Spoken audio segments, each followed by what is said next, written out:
Hello, wherever, whenever, and whoever you are, and welcome back to QuestJunkiesUK, to the grand finale of 5 Nights in Nightbrook, our series of memory loss one-shots that we have been working our way through as we battle against the remnants of the Night Hag Coven, the Ladies of Nightbrook.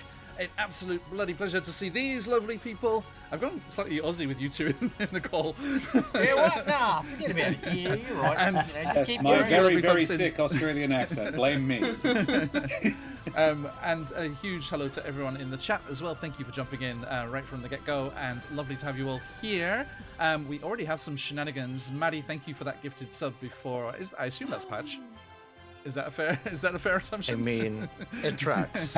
Everyone, if you want to cause some chaos, we do have the channel points, our dream pies, if you want to give out inspiration crystals or disadvantage crystals, or if you give a sub or a gifted sub, that will spin our fun little wheel, as I will do so right now for the aforementioned Patch.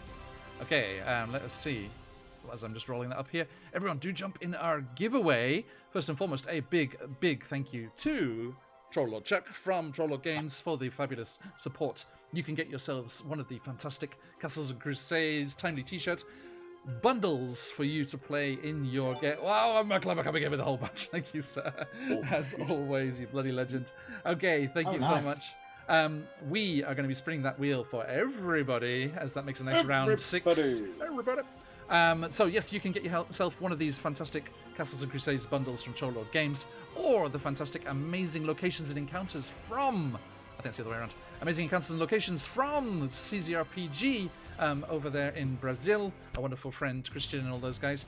And last but not least, by any means you care to accessorize or play games with, the fabulous Phoenix Dice, coming in as well with a set of dice for one of you lucky people. Exclamation mark, enter in the chat like Crispin Crunch right there, and you can have your chance. We'll draw. If you need to lurk, that's no problem, but if you're logged into the chat, you'll be A-OK, and we will draw the winners at the end when all the dust has settled and whatever happened has happened. Now, Josh, can you spin your camera to your right a smidge? Or that, you could scooch to, yeah. Huh? Yeah, perfect. Thank you. Okay, so you may look at this stream if you want to have a little idea of who you're playing. Doesn't help. Oh, I've just got my chat popped out on top of my stream. I can see everybody. No, I didn't think about it. My players do that, and I don't even think about it. No worries. Okay, so, dear friends, we are jumping right in here. Let me give you a little heads up as to what's going on.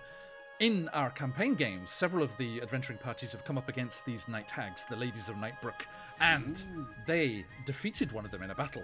With one of their number dead and gone, their coven powers were broken, so Sarastra, the Queen of Night and Magic, leapt in and took the advantage to try and get back her 5 knights, her honor guard, that had been swindled and bargained and stolen away by the Night Hags, and sequestered in little crystals around the Fey courts of the Shadow Realm, courtesy of the Book of Ebon Tides from Cobalt Press. Check it out, it's a good book.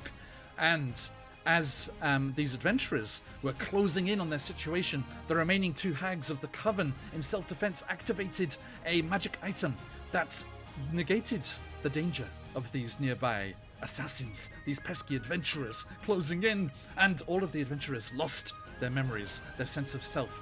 They're aware of creatures and the world in general, but just who they are is gone. Rendered helpless, the Night Hags hoped, these adventurers were approached by the Queen of Night and Magic and offered the chance to get their memories back, re-find themselves, if they would do one thing for her.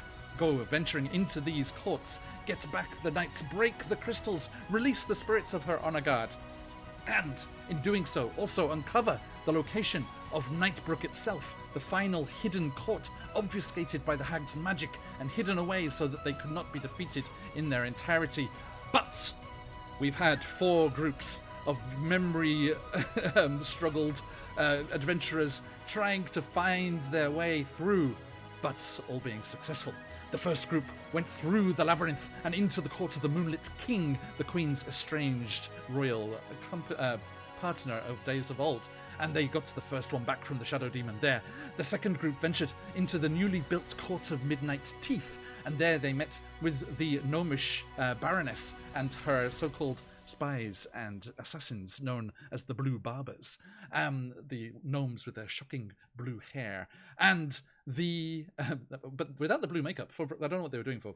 They didn't have it on point. They weren't prepared, and they got the night hags little corruption that they put into the mirrors of the Baroness's divination chambers, a mirror hag that had infested the location there, and in doing so got the favour of the Baroness and had her return her boyfriend, who was the knight in the crystal.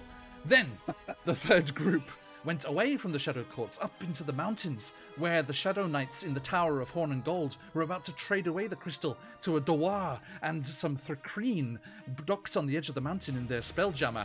They managed to defeat the guards, a minecart chase through the mountain, and then out into the docks and onto the ship itself, battling against the Thrakreen, destroying them, getting their memories back, and remembering that they were a group of thieves there to steal the Spelljammer anyway, as their contact up in wild space, one Frictionless Dan, opened a portal into the Shadow Fae realms, and they blasted out and into wild space, also successful in releasing the Knight of the Honor Guard. The fourth and most recent group were a bunch of scum and villainy as they went into the gambling den and all sorts of other vices to boot. We had the fabulous guests that we had this morning or last night if you're in that part of the world, and they went into the entertainment district known as Dalliance. There it was that they started an absolute riot in a drinking establishment and discovered a rather crooked dealer in one of the card games, and it was he who'd revealed that the crystal had been gambled away to a Lorelei, a rather dangerous river spirit in charge of the local waterways. They went out there and confronted her. She, taking the form of what most of her prey finds appealing in the moment, was on her rock, lounging in her Karlak form, as she has been eating a lot of Baldur's Gate 3 players recently, and she leapt into combat with them, and battling against her, they were able to destroy the menace, retrieve the crystal, and she was the one guarding the hidden ways, as it is the Nightbrook River itself that comes down from the court of the Night Hags to the main river Leith there at Dalliance. She was keeping up the illusions that were hiding it, and as she passed away, and the halfling servant of hers that was battling them as well was dragged into the waters by the angry spirits of the Shadow Fae waters and riverways, the river of Nightbrook was revealed, and the path towards the final location was laid bare.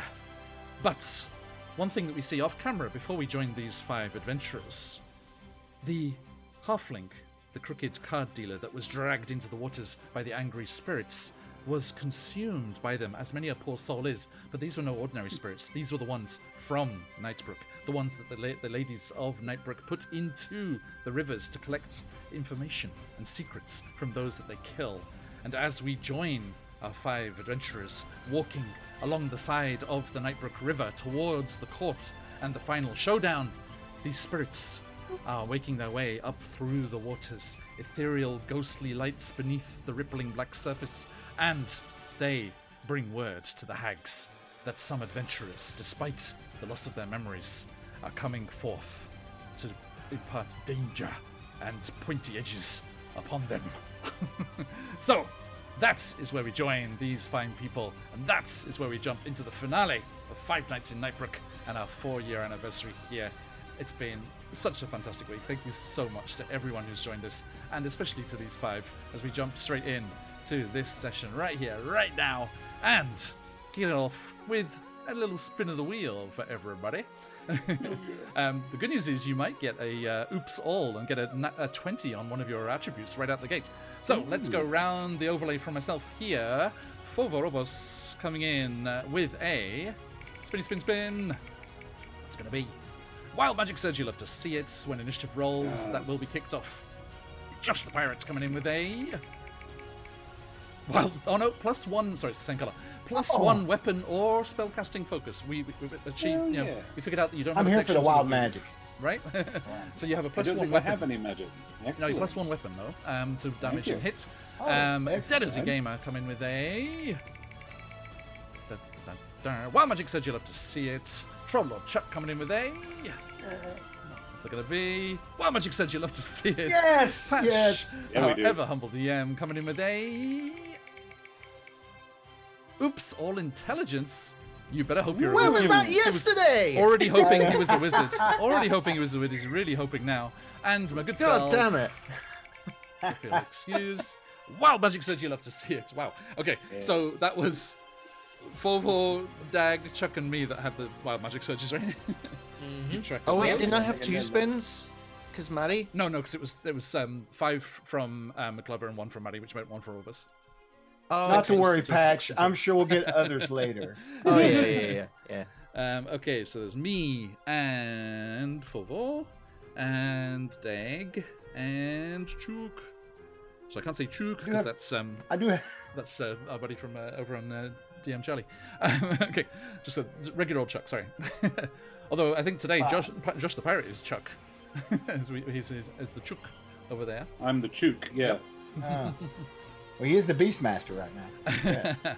Okay, so we swoop down along the River Nightbrook, following the flow of the river up its course towards the headwaters, where the Court of Nightbrook itself perches like a predatory spider at the center of the web, and the banks of which are tread by these adventurers, talking amongst themselves, trying to figure out who they are, what they're going to do once they find this crystal and wrest it from the clutches of these night hags, and also trying to figure out what to call each other in the absence of their real names. So I would like to go around the table here and for each of you to tell me what you would like to be referred to until your memories return.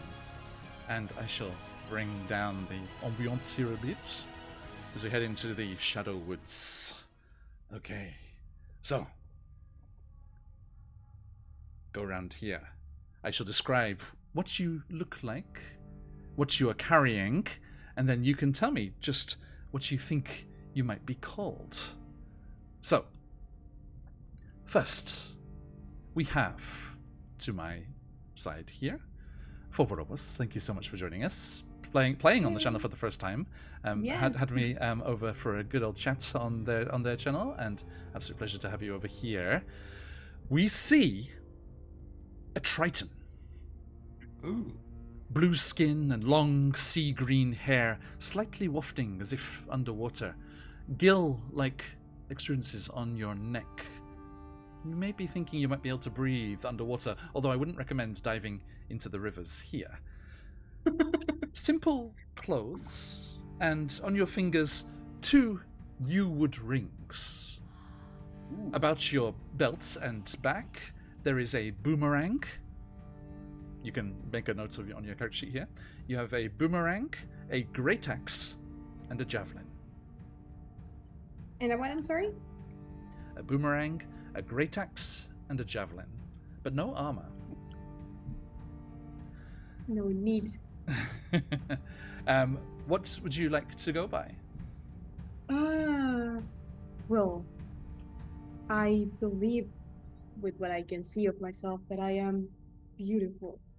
And the thing that makes me more special between this group of whoever we are, it's that I'm blue. You shall call me Blue. Noted. Okay. What was the name again? So I'll make Blue. sure it's right. Blue. Blue. Thank Blue. you. Okay. Striding along, or rather strutting along beside Blue, we see Josh the Pirate. You look down. Dark feathers, a red quill on your crest, and a plump breast encased in leather armor. You have a dagger, a short bow, and a short sword. And in your other bags and satchels about your person, there are thieves' tools, a hooded lantern, and a large pack of ball bearings. Excellent. Look, if Blue is here, then I shall be Mr. Red. Going full Reservoir Dogs here. Okay. Mr. Red. Okay. Thank you. As we watch this slow motion five abreast walk up the banks of the River Nightbrook. Yes. We see next to Mr. Red, Patch, our ever humble DM, an Eladrin. Who's that? You have an almond-shaped face, grey skin, and long dark hair, held in place by the leather straps and brass fixings of a pair of goggles. You're wearing common clothes over scale mail, and you carry a boomerang, a light crossbow, a light hammer, and a sturdy iron pot. Amongst your other bits and bobs ladening you down, you also have thieves' tools, but these ones inscribed with various sigils and markings. You have a glass jar with a wasp's nest inside it, and a jug with a great many nozzles coming off it of different colorations. Hell yeah. A little twinge of memory. The words alchemy jug go across your mind. And Patch, what would you say your favourite land-based small animal is? Small or medium? Oh, Capybara. what a question. Small or medium? Like, decent, like up to like tiger-sized. Oh, up to a tiger size. Okay. Not a horse, basically. May I suggest a tiger? No, no. Kangaroo. Capybara. Hell yeah. Did you hear, Josh, or was it just the obvious choice? Okay. It's a tease for something. Clanking along at your side is a capybara made of steel plates, Oh my burnished Yes. to a shine. Yes. Okay. I'm Sorry, so glad I was right. You came out with all the hints. Yeah, I did. Speaking of animals, Chuck and his character striding alongside this Eladrin and their steel capybara, we see a resplendent leonin, tall, lean, and with a short-cropped mane and weathered fur. You're wearing travel clothes. You have a dagger and a great club. Great club? Yes, indeed. Okay. And in your belt, in a certain leather loop on the side of your belt, there is a small glass bottle. It doesn't seem to contain anything, but there is a little twinge of magic about it. And last but not least, I'm looking forward to describing this one. Great. Deadosy Gamer. A tiefling with red skin and claw mark style patterns across your cheeks and eyes, furled at your back, leathery bat-like wings, and long curved horns through white hair. You're wearing traveller's clothes. Over scale mail. You have a light crossbow, and slung across your back is a long glaive with a twisted, wicked-looking blade. In your pack and about your person, you find alchemist supplies, a sprig of rosemary with ribbon tied around one end, and of course, letting out a mournful little as your elbow squeezes your resplendent bagpipes. Yes. Sorry, when I squeezed my backpack, it made that noise? I think your elbow caught it as you were kind of looking at your bits and bobs. Yes, indeed. Thank you. We do need to grab our names here, don't we? So, Eladrin, what would you like to go by? Oh, I'm not sure. This is not the character I was expecting to get, but it's so much. Can I let chat decide? Let's add some chaos. Yes. Please do. I will accept the first name suggested. So get the name in. I'm gonna go with Rock Breaker. Topaz. Oh, that's that. That's just me. Bartholomew. There we go. Okay, there we go. I suppose I should have a name for the I was just capybara playing as on the well, fact shouldn't that I? that one of them was blue, one of them was red.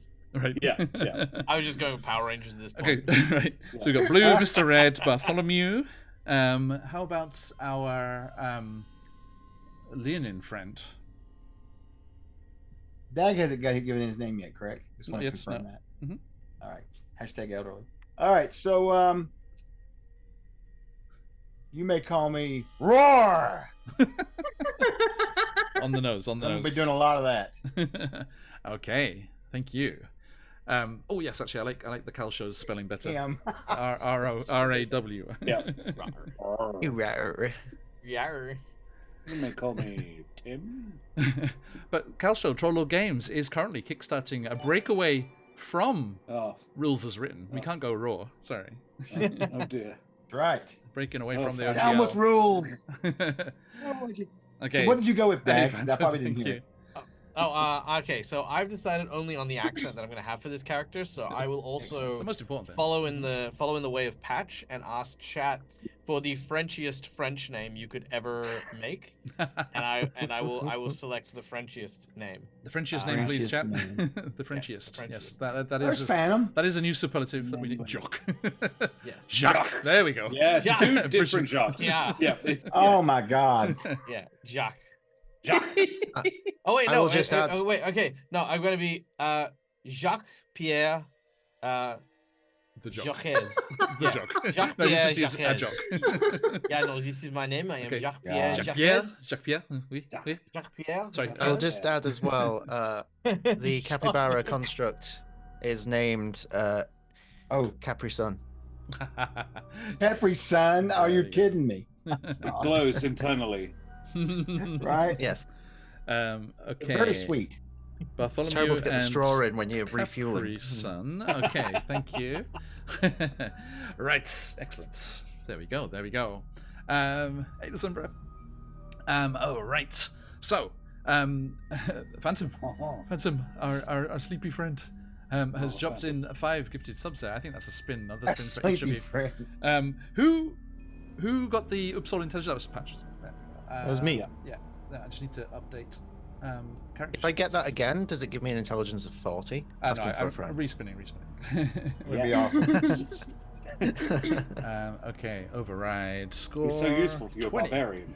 Okay, so let's spin that wheel again. One for each of you. I'm going to go with wheel. Where are you? There you go. Okay, so let's go by our new names here. Blue, the spin of the wheel to you. Coming in with a Wild Magic Surge. You love to see it. Yes. Yes. Times Yes. 2. It's awesome. Darling Creepshow also had 2 right out of the gate when she jumped into combat before. Okay, Mr. Red. Coming in with a Wild Magic Surge as well. I love to see Oh, it. Excellent. glorious day. A glorious day. What a glorious day. Shh, witness me. Okay. Witness. Yeah, witness me. I think you could do a fun like 5e skill challenge as like one of those like Mad Max chases with the, Yes. with the big pinwheel things and all the the Yeah, vaulting. Now, what was your first spin, Josh, from before? I got a +1 weapon. That's it. Thank you very much. Yes. Are you going? Which one are you going with? Let's say the short bow. Okay. No, I will have the short sword, please. Sorry, it's short sword. Note it. There is a lot of spellcasters here, so Okay.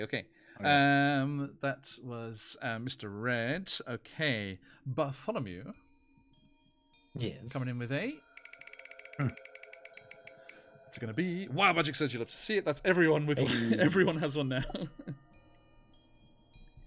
Wow. oops, all wild This magic would be surges. absolute Yes. fireworks display at the start of combat. Okay. And Roar, rules as written, coming in with a. Oh my God. Sorry, I'm not letting that go. Also with a +1 weapon. Hey. Excellent. So, would you like to go with your great club, perchance? I would like to go with the Great Club, please. Right. I think that fits nicely. And last but not least, Jacques Pierre. With the spins of the wheel. Get along. Tell me what I get. He uses only the whipper. I only use the whip. Not wild magic surge, but wild magic surges. What my magic surge? Trop bien. Okay. Nice. I'm having flashbacks to the first one shot where we had a dampier and everyone was trying to get them to count things all the time. Okay, so there we go. Thank you, everyone. We shall have fun with those when if initiative is rolled. Okay, I got called out that before. It's just a word. Okay, so difference. The Nightbrook gurgles stealthily by, the ghostly ethereal spirits ever washing up and down its racing currents and swirling mirror-like surface, reflecting the moon and stars in the Shadow Realm sky above. You have a moment to talk amongst yourselves as you make good speed towards the headwaters of Nightbrook. Oh, that was weird. Oh, that's my voice? That's my voice? All right. That was weird. Does anybody else not know who the hell they are anymore? No. No, I don't know either. I know what I have, but that's not enough. No. Do you know me? No, Are you? no idea. I presume I Huh. don't know who the hell anybody is. I am tired of this. I have no time for this. Who are you? Who am I? This madness. Stop. Do we know our job? Like, we know why we're here. We just don't know who. You know, we are. you're here to get the crystal. Yeah, and the Queen of Knights of Magic has promised to return your memories if you complete this task and deal with the night hacks. It's a pretty good hostage situation, isn't it? You're essentially holding us hostage while we go and get your thing for you. It's Smart. brilliant now that I think about it. So, I don't know you guys, but I really want to know who I am and if I can breathe underwater. So, should we You go? want to find out? I prefer to remember instead of testing. We could get a bucket. Literally for no apparent reason, and with nothing on my sheet to attest to the fact that I can do this, but just out of pure habitual nature.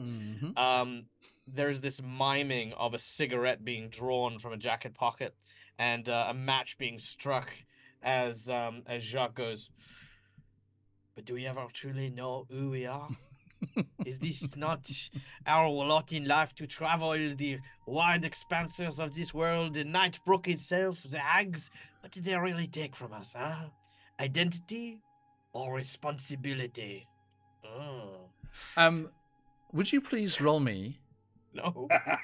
I don't want to. I With this- just want to smoke. Leave With me alone. this existential dread you're putting onto everyone, I would like you to roll an intimidation check with advantage, because as you struck that match, your nail scraped across your neck as you raised the cigarette to your lips, and you invoked a certain magical effect.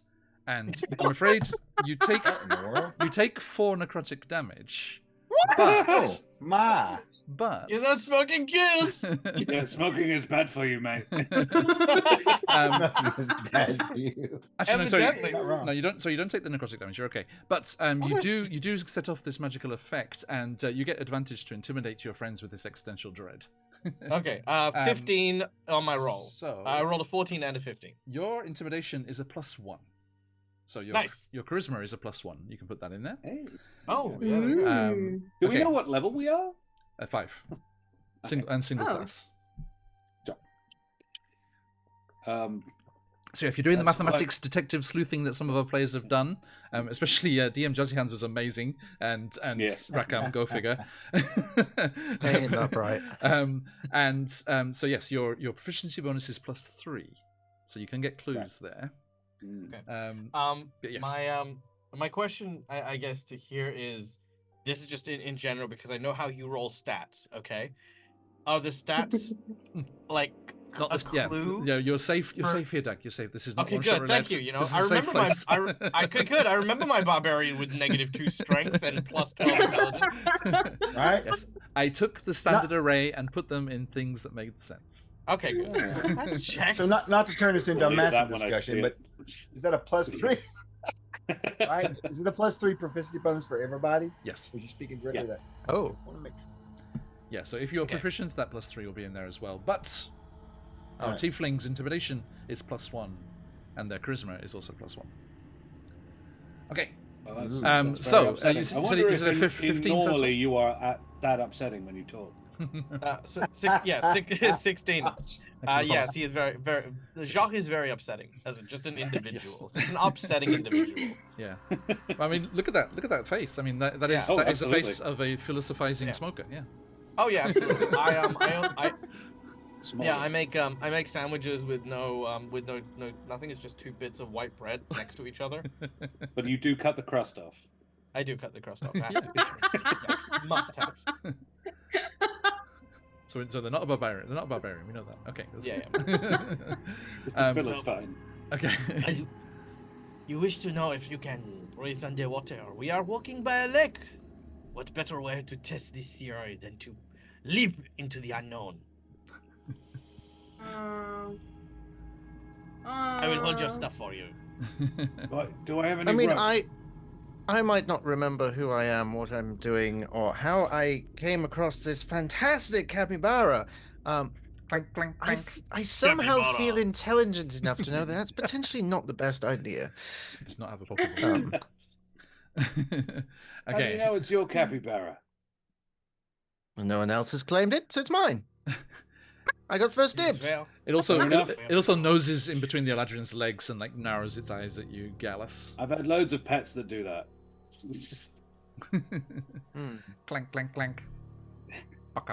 What do you Excuse think, me. Capri If you Sun? don't Should we need 'em. just trust these lot? What do you think? Now, Josh, you can decide if I'm speaking Gallus or speaking Japanese when I say baka. Given that I don't understand Japanese, I'm going to go with Gallus. Like I said, speaking anime. Okay. You. So I want to Yes. put all my things on the ground, and you said that there's a river, right? Wow, the tiefling really got to you. Break away from our physical possessions. Just give them up. I want to put everything on the ground, and I want to go into the river and submerge my head up to my shoulders and try to breathe. Okay. The good news is you can breathe underwater. Bad news.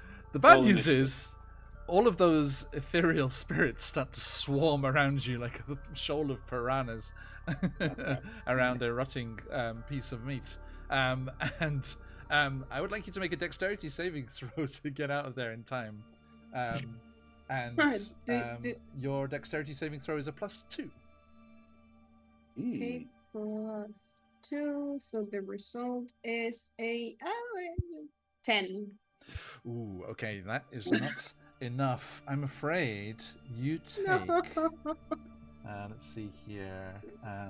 2 of these little ones. Boop. Ooh! 2d6. And that is 2 6s. Oh! That's Oh. coming out strong. You take 12 necrotic damage. Oh my. Actually, no. Oh, No, good. this is an interesting thing. These are ethereal, kind of like undead spirits. You take 12 cold damage, which you resist to 6. Oh. You know, Okay. I've heard of revenge being served best like a dish, cold dish, but I've never heard of TPKs done this way. it's true. Welcome to Phoenix Phoenix UK. UK. Hey! Snow day. What do we learn? Don't listen to the nihilist. Now, the one that thinks he might be smart turns out maybe. Or, I could have told you not to Turns do out that. It's maybe. really funny. Turns out this whole time I'm a barbarian. So when I, of course, stand up and take my things and say, okay, so I can do it, but I don't think we should be testing and bruises. what Yeah, we Blue, can do. yeah, Blue has this kind of like wild like look, and it's like, this is just you just saw these spirits just like coming through the water at you. It's like, it's like, I'm literally just standing off to the side with my club on my shoulder. Just like, rawr. hurry! We must go. Yeah, We must find out what is happening. I So agree with the maybe- Eliran. Let's bounce. Yeah, Roar. I agree. Just a quick question, John. Could you remind me what the armor was specifically that I had? That buzzing, whining sound comes through the trees very fast as a cloud of little flickering and floating lights comes hurtling through the trees from upriver. The Eladrin has scale mail, and you, my friends, are under attack by a swarm of rabid, frenzied-looking fairies as they come So what did you do? at What? you. Wait, what? Yeah, really. Might be my fault. I don't know. The I'm capybara just sorry. looks up, clank, and starts running. Clank, clank, clank, clank, clank, just like starts running upstream. Oh, shit. I'm with Capri-san. Reset, come back! You're my ride! Okay, now Right? Exactly. I would like everyone to take the opportunity to experiment and see what they might have at their fingertips, and what things they might be able to do here as this swarm of corrupted fairies comes hurtling through the trees at you. Some of them just like mindlessly banking off the tree trunks, like spiraling into each other, little cascades of sparks and sparkles as they come twisting through, little fangs bared. Just Twinkerbell woke up on the wrong side of the dandelion, and you are all running through the trees after Capri-Sun. And I'm going to go... We're not running initiative yet, but I want to go round the overlay here. Let's go the other way. We've done clockwise a couple of times. Eladrin friend here, Bartholomew, what would you like to try? Okay, so... feeling a potential connection to the weave, I'm gonna be like, oh shit, oh shit, oh shit. And as I'm running, I turn around and I just throw my hands forwards and see if something happens. Noted. Okay. I'm not in front of you, right?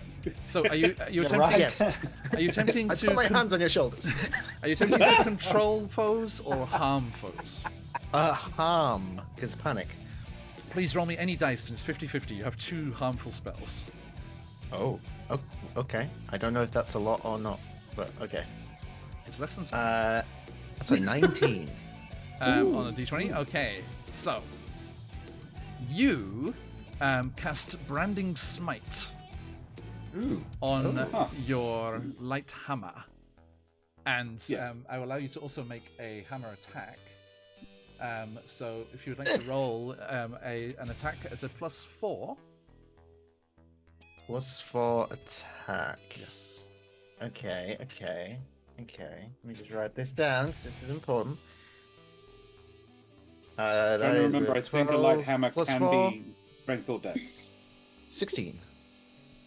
A 16. Okay, that is a success. You cast Branding Smite, and remember, you do get one more casting of each spell that you discover. So you have this in your tool set now.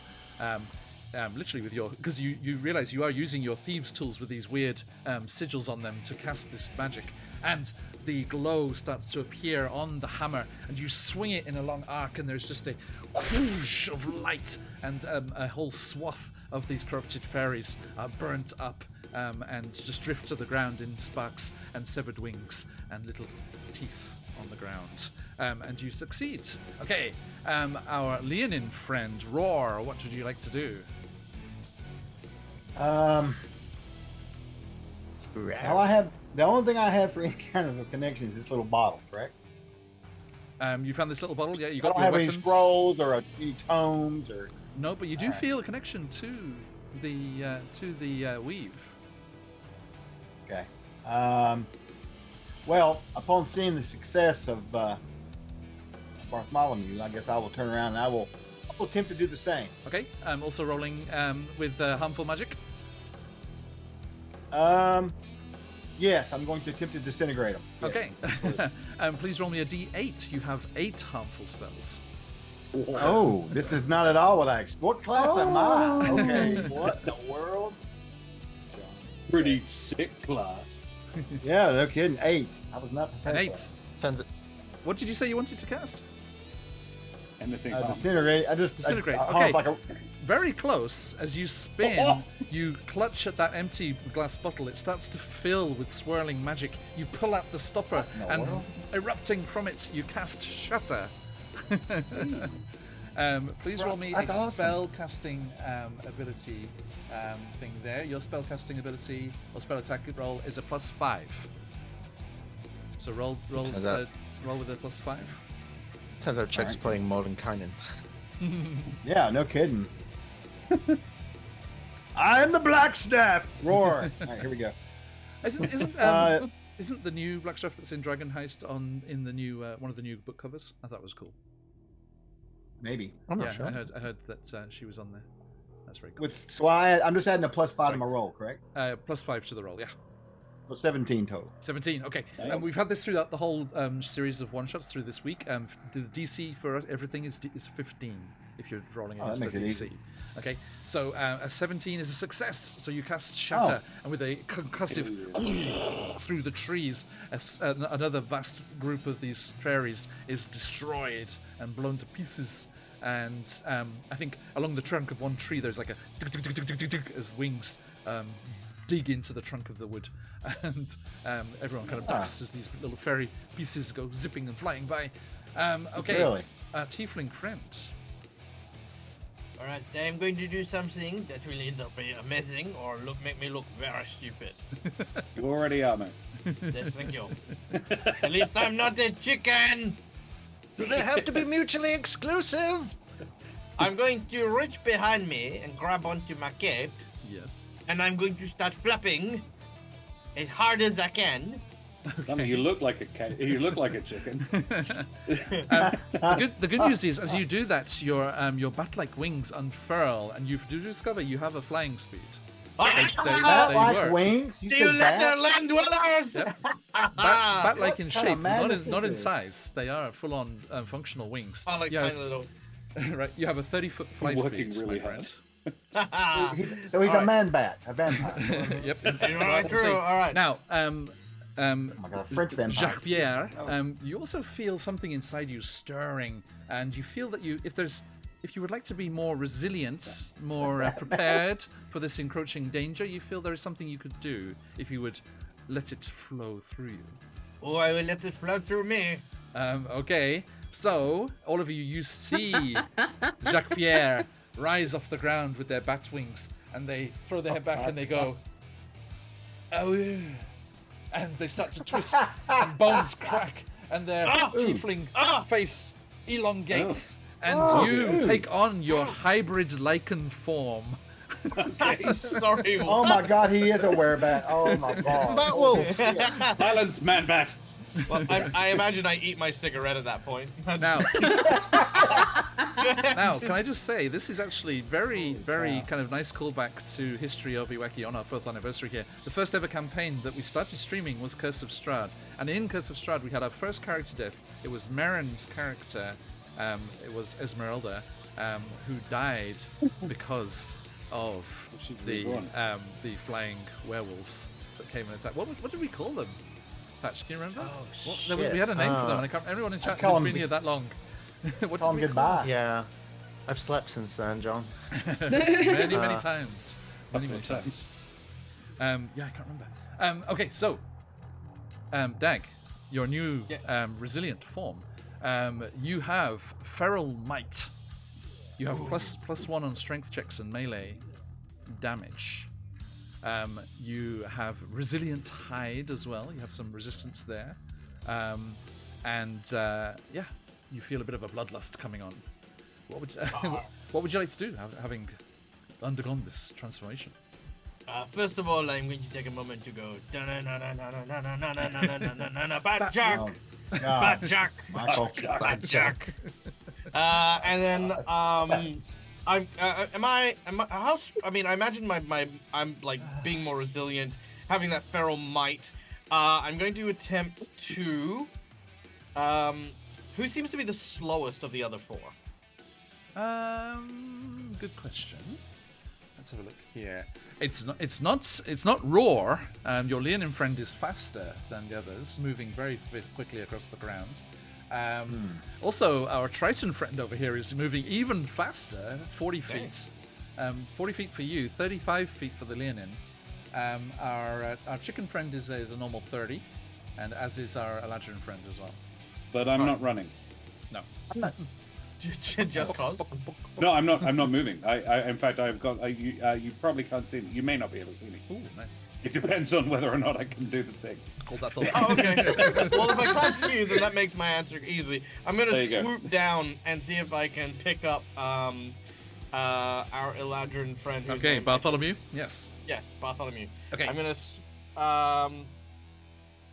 Yes, I'm going to swoop down and sort of with both arms underneath the armpits, sort of scoop them up and sort of fly forward, and just use my double move to like just swing through the trees. Okay, nice. Can I try and grab Capri Sun at the same time? I'm not leaving my baby behind. The very you have to sturdy pick up. steel hide of this capybara makes it look pretty impervious to fairy damage. I think you're But looking it's okay. my baby. You don't know that. True. Yes, It's true. He doesn't know that. but it would be too heavy. It would be too heavy. You think? I've had him for as long as I can remember, guys. Possibly The longer. You'll be here capybara all turns and, like, with a noble Not a kind of veal. raise of its snoot, it just like raises one little hoof. And it's like, I'll be okay. So. Clank. Okay. And Godspeed, you beautiful bastard. Jacques Pierre swoops down and wraps Bartholomew in their strong arms. And please make me an athletics check with advantage there, Jacques Pierre.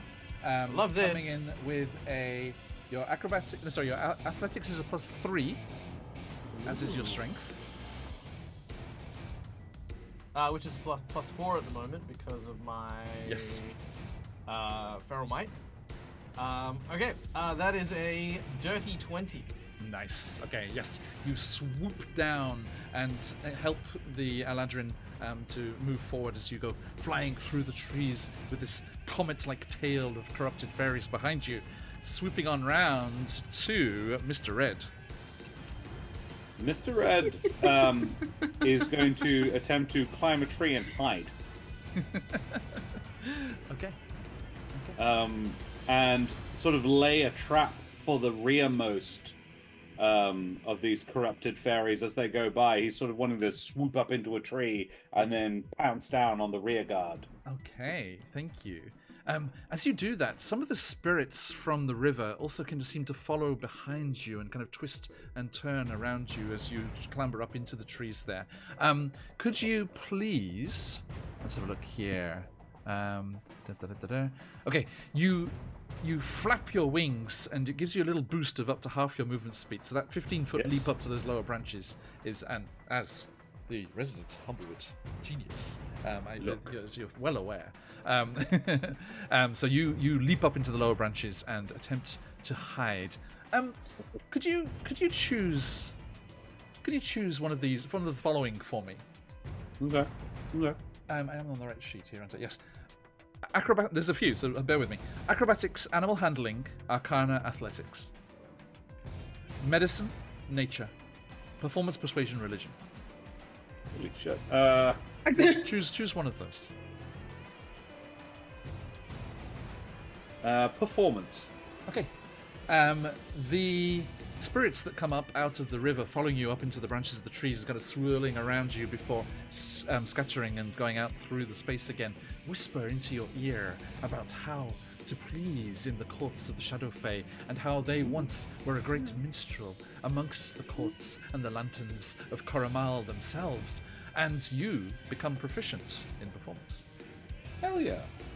Lovely. I thought As you were going in, to say I they wasn't were, before? You were not I before, no? thought you were going to say they were whispering like things like, "Hey, do you want to get more follows? Use this link." Cal Shell, Lancaster, hey guys. Okay. Boom, let me do that there. Is that kicked in? Yes. Okay. So, you are now proficient where you weren't before. Good to see you, Right. everyone. Okay, thanks for joining us. Give me that stealth check as well while you're at it. With your +9, Hey. Okay, good. your dex is a +3. Okay, cool. That's fine. That is a 16 total. Nice. Okay. So yes, you Not hide really. up in the branches there, ready to spring a trap on these corrupted fairies. And we'll come back and find out what that is exactly in just a moment, as we see what our Triton friend here is doing. So I assume that I realize I am ahead of everyone. Yes, you're running. You're like, go, let's go. And it's like, guys? Yeah. Okay, when I realize that, I stop and I think to myself, how or why does a beautiful, strong mere man is not protecting his, what I'm assuming are my friends. So I want to stop and go back a little. Okay. To be closer to the things that are flying towards us. Uh-huh. And I would like to try and do something magic. Okay. I want to try and destroy whatever is attacking us. You realize you don't have any destructive spells, but you have some options to control this menace if you would like to hinder them instead. Well, I prefer to destroy because that's what they tried to do to me, but I'll contain them, yeah. That thought is building in your mind, though, Blue. I want to destroy them. Why can't I destroy them? And you feel a bit of a rage building in you, and you feel that could spill over into more of a frenzy if it was left unchecked. Ooh. So I want to try to channel that rage that I'm feeling. Okay. And when I yell at them and I want to... I'll contain them. I am angry, but I'll try to contain them so I can allow my friends to escape. Okay, you have 3 options which you feel coming from your Triton natural abilities. Until we're in initiative patch. And please roll me a d6, and we'll go thirds on that. Okay. It is 4. A 4. Okay, you, the spell of the hour this day in our session so far, much like Darling Creepshow, reach out and you feel the storms that used to rack the oceans that you lived in before whirling around you, and with both of your hands outstretched, just roaring, a gust of wind. Capitalized gust of wind roars from your fingertips and blasts the fairies back. Now, we are making a kind of skill checks on these, so please make me a... let's have a look here. Does it have a... No, it doesn't have the thing there. Okay, just make me a... actually, yeah, I'll do it on my end instead. It's a strength saving throw. So it's DC 15. We said the DC is 15, so I'll roll in chat here. They're not strong little fairies. So it's a straight roll. But that's a 19 on the dice. Okay, you blast out, and these fairies, even with this wind tearing into them, they're just like going full on into it. It's like and just like flying towards you. And some of them do get through the gust of wind, and I'm afraid you take 4 piercing damage as they come tearing up and get towards you there. Okay. Shouldn't have put your head in the river. Okay, Mr. Ed, what is your sneaky plan? I'm gonna dagger and sword out and just sort of try and mince the last few as they pass slow motion by me. Witness me. Yeah. Yes. Well, ideally, no. I want no one to witness me. Yes, don't look. The goal is to sort of, I figure because I have wings, I may not be able to fly, but I might at least be able to glide reasonably well. And sort of pursue them, and probably not so much with my weapons, actually, maybe with my claws, with my taloned feet. I can sort of snatch at them as I go and sort of swoop among them and get to become an aerial menace. Just like Jacques. Okay. Because that thing about chicken really stung. Which are you using your unarmed strike? Yes. Okay, let me double check. The Galaxies don't have that, I'm afraid, mate. Oh, it would be just an unarmed melee attack then. Yeah, so you can use your weapons. If I need my hands to fly. I need my arms Fair, to fly. fair, I don't have wings, so like my arms are my wings. Yes. I mean, Unless I held my short sword and dagger in my your feet. That's a good point. Spinning around as you drop down. Look, okay. if you'll allow it, I'll do it. But... Oh, hell yeah. So, you said you put the +1 on your short sword? Yes. Right, so that you're rolling at a +7. Ooh. All right. That's an 18. Nice, that is definitely enough.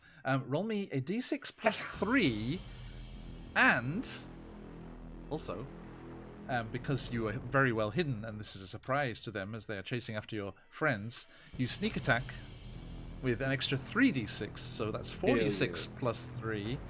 Ooh. And, sorry, so 46 +4, because it's a magic, the +1. And, as you do this, more of those ethereal spirits burst from the river Nightbrook and tear into the fairies as well, wailing as if from beyond the grave for an extra 2d6 necrotic. So that is a total of 6d6 +4. Okay, so I've rolled quite well. Nice. That's 8 necrotic from the fairy friends. Then Ghost friends. 2 4s, a 5, and a 6 from the sneak attack and the weapon damage, and then a 19. +4. Yep. So 31 damage. Amazing. Okay, so you just go whooping out. So you angle your wings That's Rangers, perfectly, baby. just spinning the short sword in your taloned feet, cutting through the spirits from the river. Also just decimating through the remnants of these fairies here. And Blue, as you turn to help your friends, the gust of wind desperately trying to give them time to escape, you see that they are dead, and a dark feathered figure with a wing placed over their beak lands on the ground silently. Hey. Indeed. Okay. Yeah. My feral fairy chop Blowing is them back defeated. into my weapon. Yes. Yeah, they're about to escape. Teamwork. Smart. Okay. Good job. Let me drop back this way. Okay, so yes, there are a few of these fairies left, but they're just like spiraling off madly into the trees, little balls of light pinballing off tree trunks and going off into the distance and disappearing. And you are left alone again. Continuing up the riverbank, you eventually emerge from the trees. And there it is. You have found your destination. At the headwaters of the river, you see the court of Nightbrook, the lair of the night hags, the ladies of Nightbrook. And let me give you the official spiel here. You see a hunched building of stone and black wood amidst the trees of the sable forest. The structure resembles more of a temple than a seat of nobility, and strange glyphs adorn its walls and domed roof.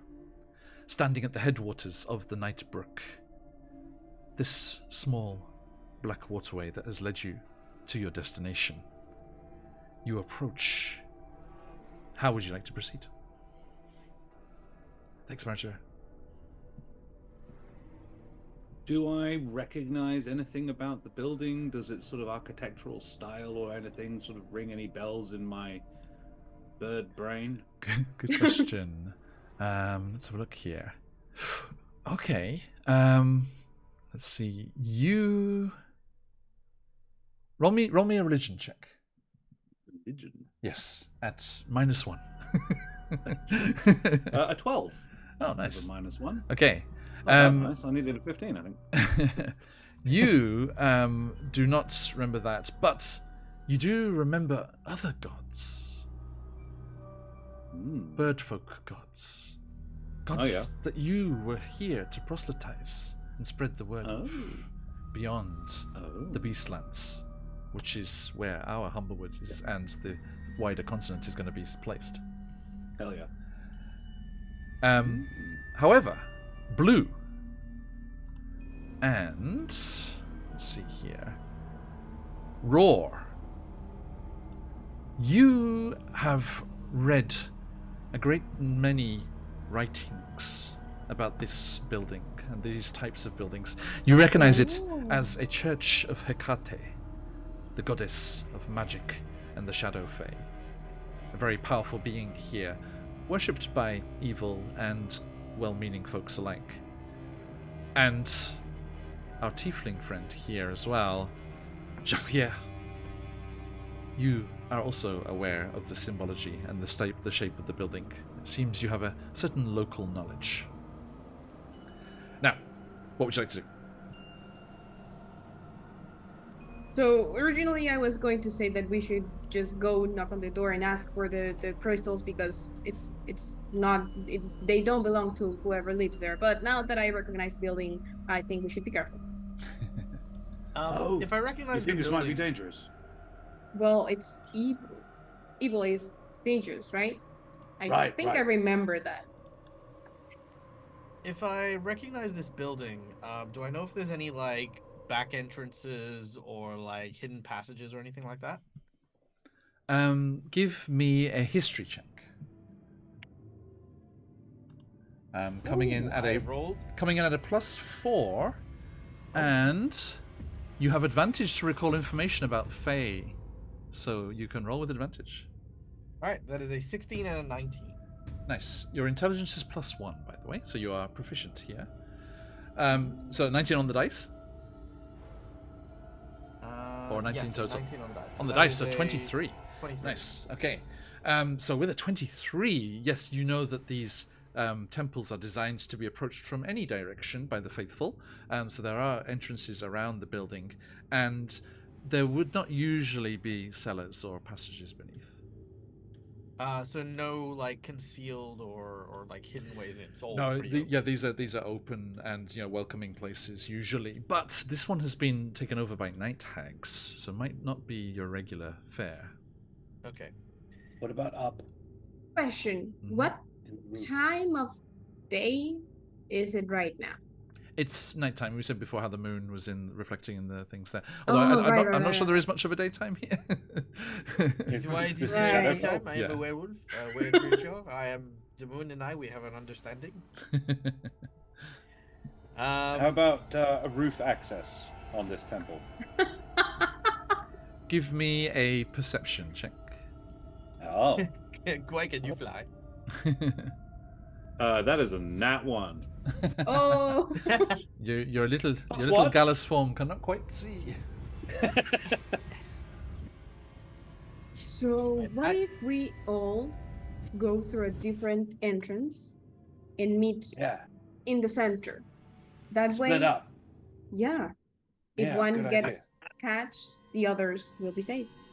I don't remember any time splitting the group has ever gone wrong, so... What Must do be you fun. remember, really? Well, look, maybe it's just me, but I think maybe the idea of splitting in such thin ways may not necessarily be very good. I mean, if they do have enough guards to take care of each and every one of us individually, then maybe we should split into maybe 2 or just shock and awe, go in the front door. I mean, apparently I'm a giant man bat. And we have a giant You be lion, shock, we'll and we be have awe. and we have an elf with magic, and we have, of course, the amazing woman who can breathe, and a chicken.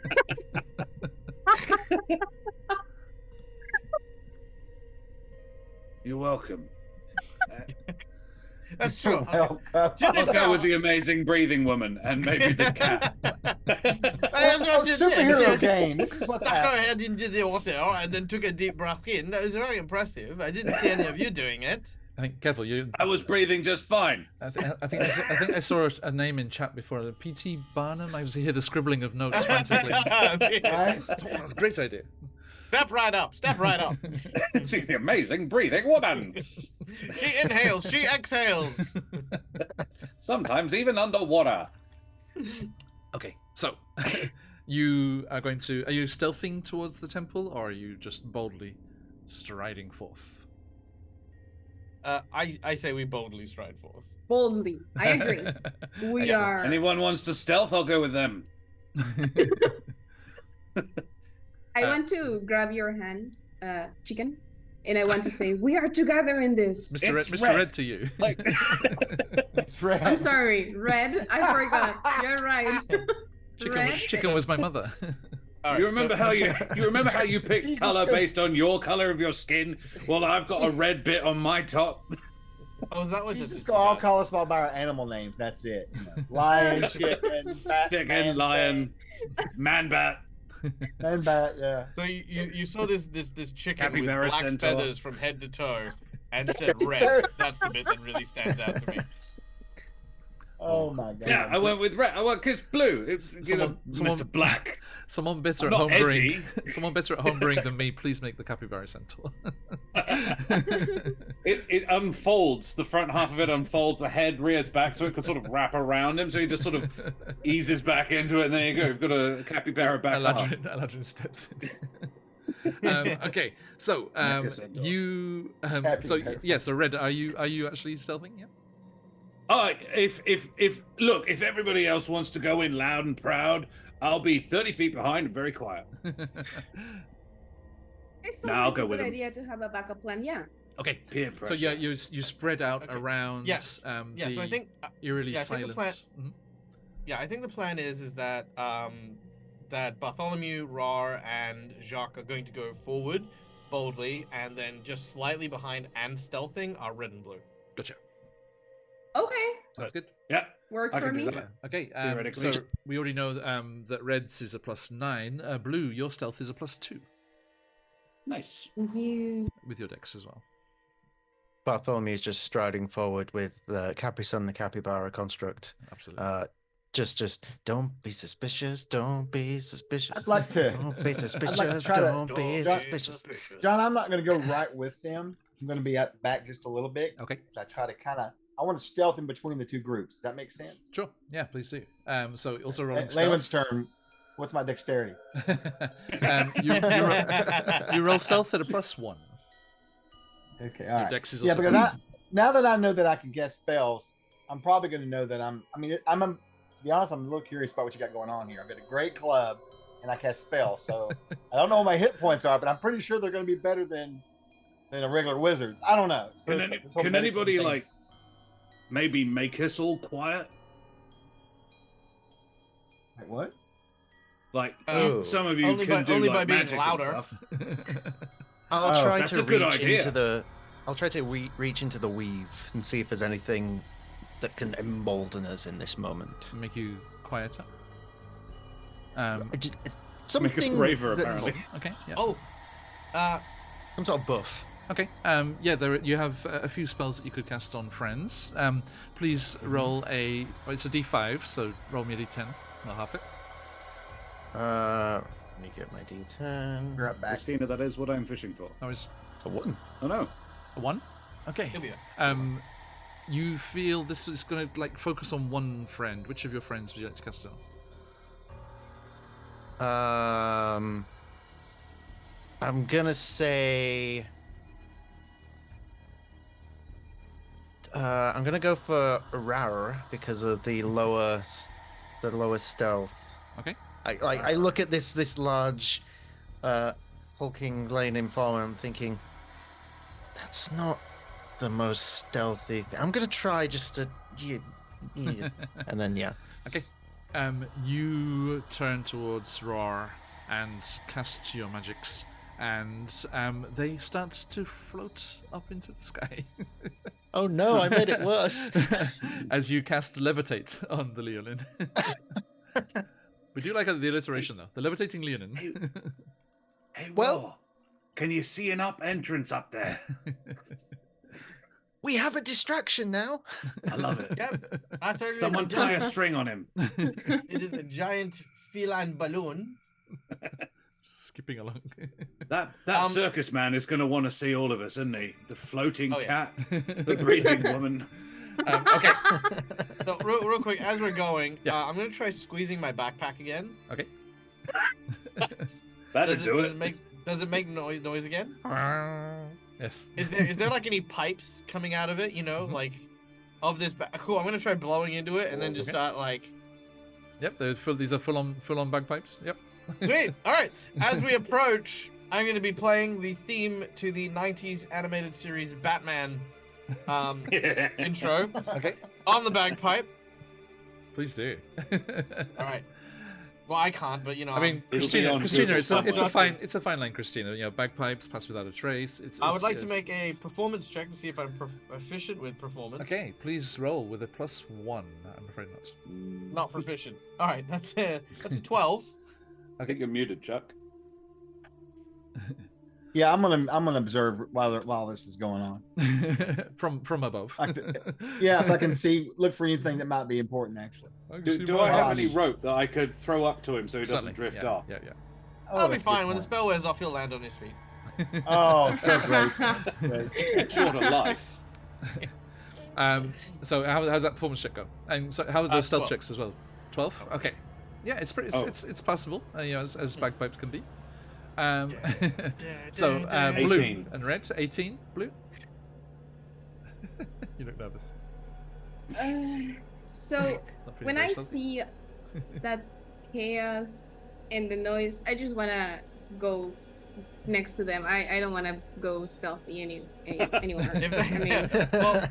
there is no point. Well, if why they're bother? if they're stealthing, would they have advantage because of the bagpipes? Of the distraction, sure.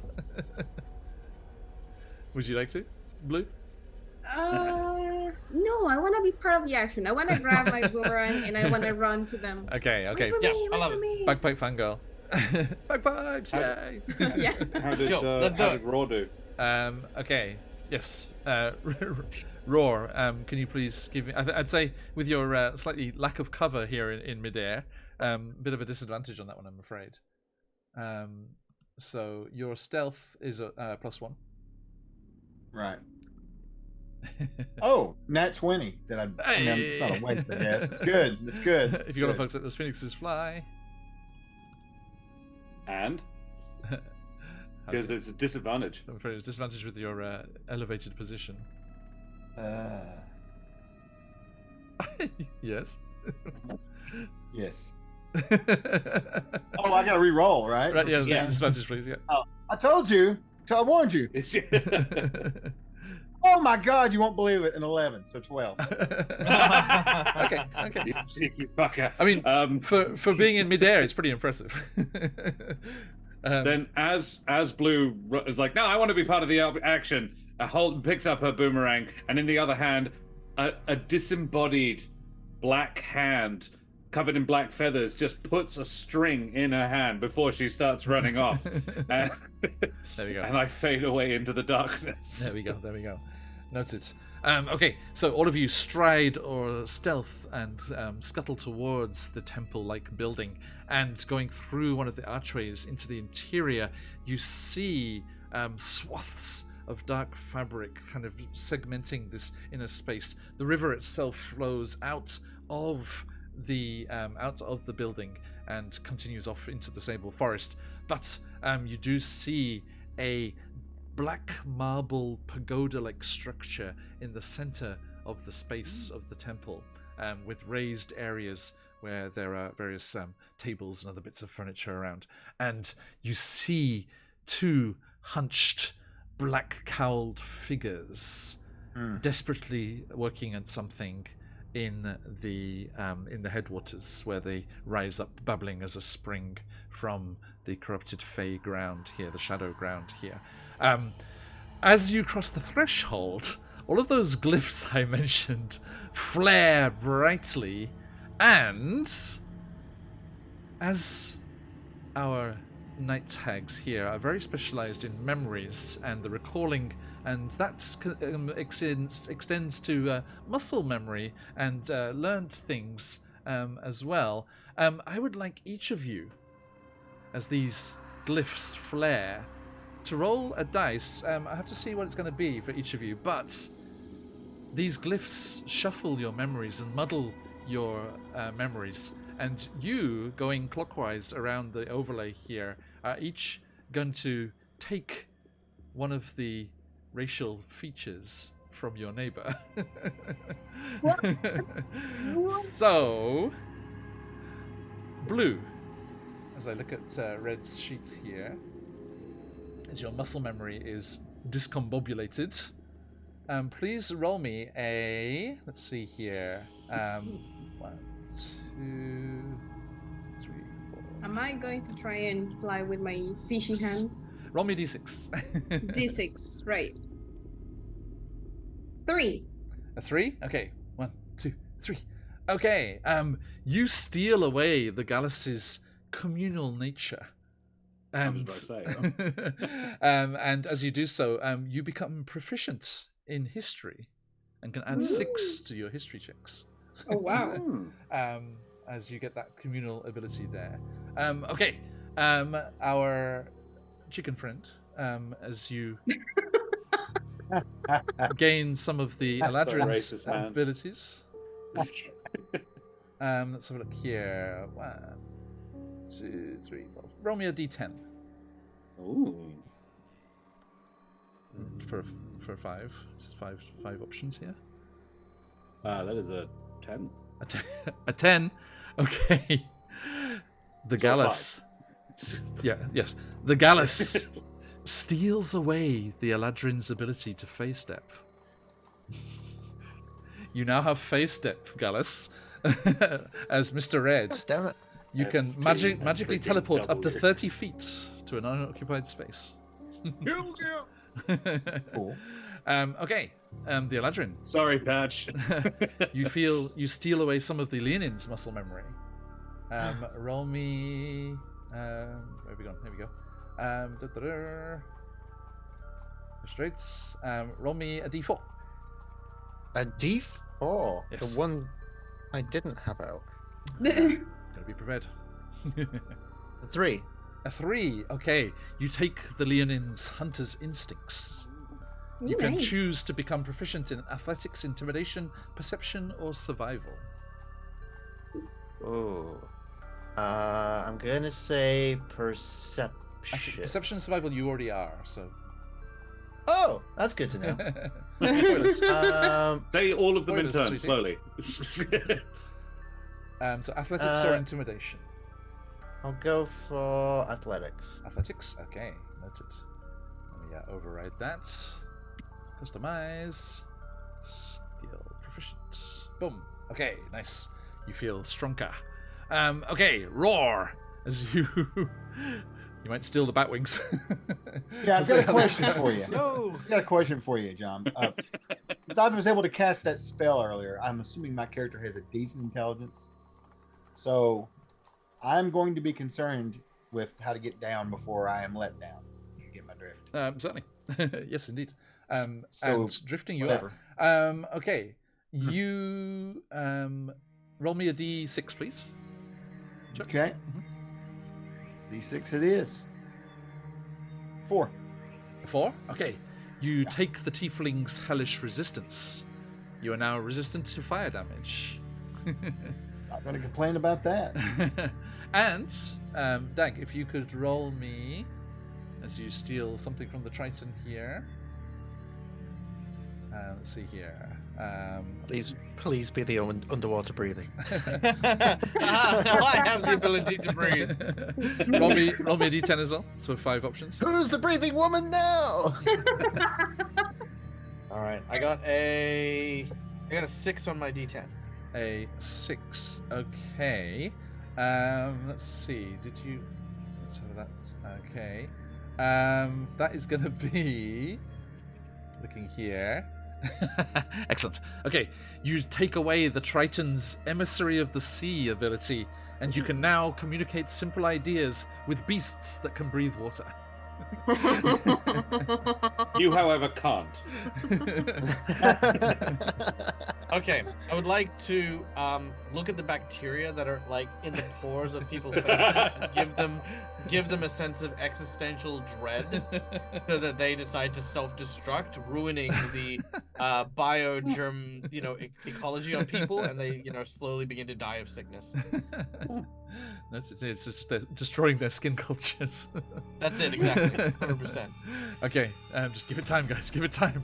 Yeah, this will be really cool one day, Just...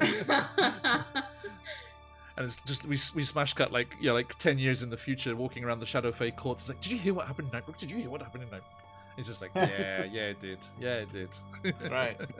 Okay, so these glyphs do shuffle your memory and muscle memories around a little bit here, but as you press on in towards your quarry, you do see them there.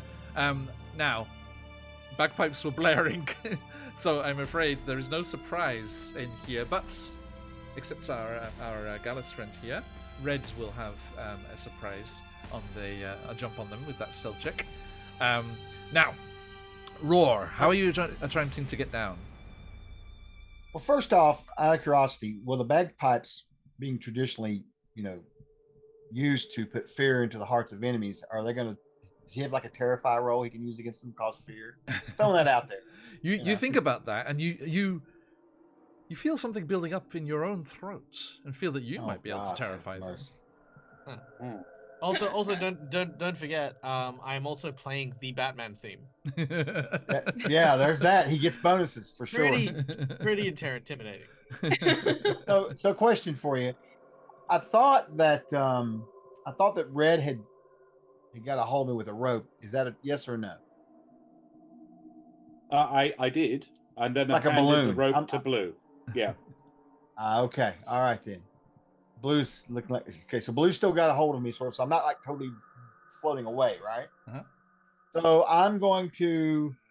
First off, did I see anything important up there, up high? I mean, you get a front row view of these glyphs all flaring and shuffling things around. Although you're not immediately aware of what's happened to each of you, and then you you do see various like columns and things, and there's, like I said, there's these swaths of dark fabric kind of segmenting the space. So you could grab onto one of those and pull yourself down if you want to. Yeah, and I'm going to yell down, "Blue lady, I come down, hold me." Try to use that in the rope to. Okay, so not picking her up off the Macy's ground. Day Parade ever. I know, right? With the addition of the rope in the mix there, I'll give you advantage on your acrobatics check, which is a +1. And Or Patch could just stop concentrating. As you, as you shout down at Blue to do that, you bellow in the space, and it reverberates around the interior of this temple as your daunting roar, not simple roar, echoes around the space, and the night hags look up from where the spring's bubbling out of the ground, and they're holding little vials and glowing beakers and things. They were busy working on something, clearly. And you might give them a bit of a frightened here. As they are now aware of you, I'm afraid we are going to have to jump into initiative there. So, my friends, please, could you roll yourselves some initiative? Blue coming in with a +2, Red coming in with a +3, Bartholomew coming in with a +2, Roar coming in with a +1, and Jacques-Pierre coming in with a +2. So let's get those. You said I had +2, right? Uh-huh. So 6 in total. 16, thank you. 6. Oh, sorry. Okay, Yes, how about you, Brett? That's an 18 from me. 18. Oh, sorry, a filthy... No, 18, yeah. Gotcha. Bartholomew? Doubted myself. I got a 14. Okay, thank you. And Roar? Dirty 20. Nice. Okay, and Jacques-Pierre? Also an 18. Nice. Okay, and there. Okay. Let's see how our remaining ladies of Nightbrook do. Also a dirty 20. No, Filthy Roar. 20. Well, magic search time. Yeah, boy. Right. Yep, they're coming. Don't you worry. Don't forget, you could do that again. I'm just saying. So also, ended the Iwaki-verse. speaking of, okay, only a 12 for our little buddies here. Okay. Don't like the number of dice he's rolling, guys. So I'm typing yours in. It's okay. And okay, think that's everything. Yes. Okay. So, as you enter into the temple here and find the final ladies of Nightbrook, you leap forward, and as roars, terrifying roar, does reverberate around the place. We'll settle that in just a second. But let's just go to this one. And let's see who's up first. That puts Roar. You're actually first, so you do your terrifying roar, and I need to do a wisdom saving throw for the ladies of Nightbrook here. It is a DC. Let's see here. Where's that? Here we go. DC 14. Okay, wisdom saving throws here. They have a +2. Not super wise. First one, it's a 4. Second one is a 10. They both fail. So as your roar echoes around the space, those glyphs flicker and fade, and the magic subside, and the two night hags quail in fear as they are frightened by you until the end of your next turn. Excellent. Most excellent. Nice. Okay, right. So that is your turn, though. I mean, that's not using up your roar. So please give me a D100. Ooh. I can't tell you which table I'm rolling on. No, that's fine. At least you don't have that one. That's we have a wild magic 10,000, table that's for what I every use. class, so Nice. I could give you a hint, I suppose. 31, sir. A 31 on your wild magic table. Okay. Let's have a look here. Okay, let me roll the D5 quickly.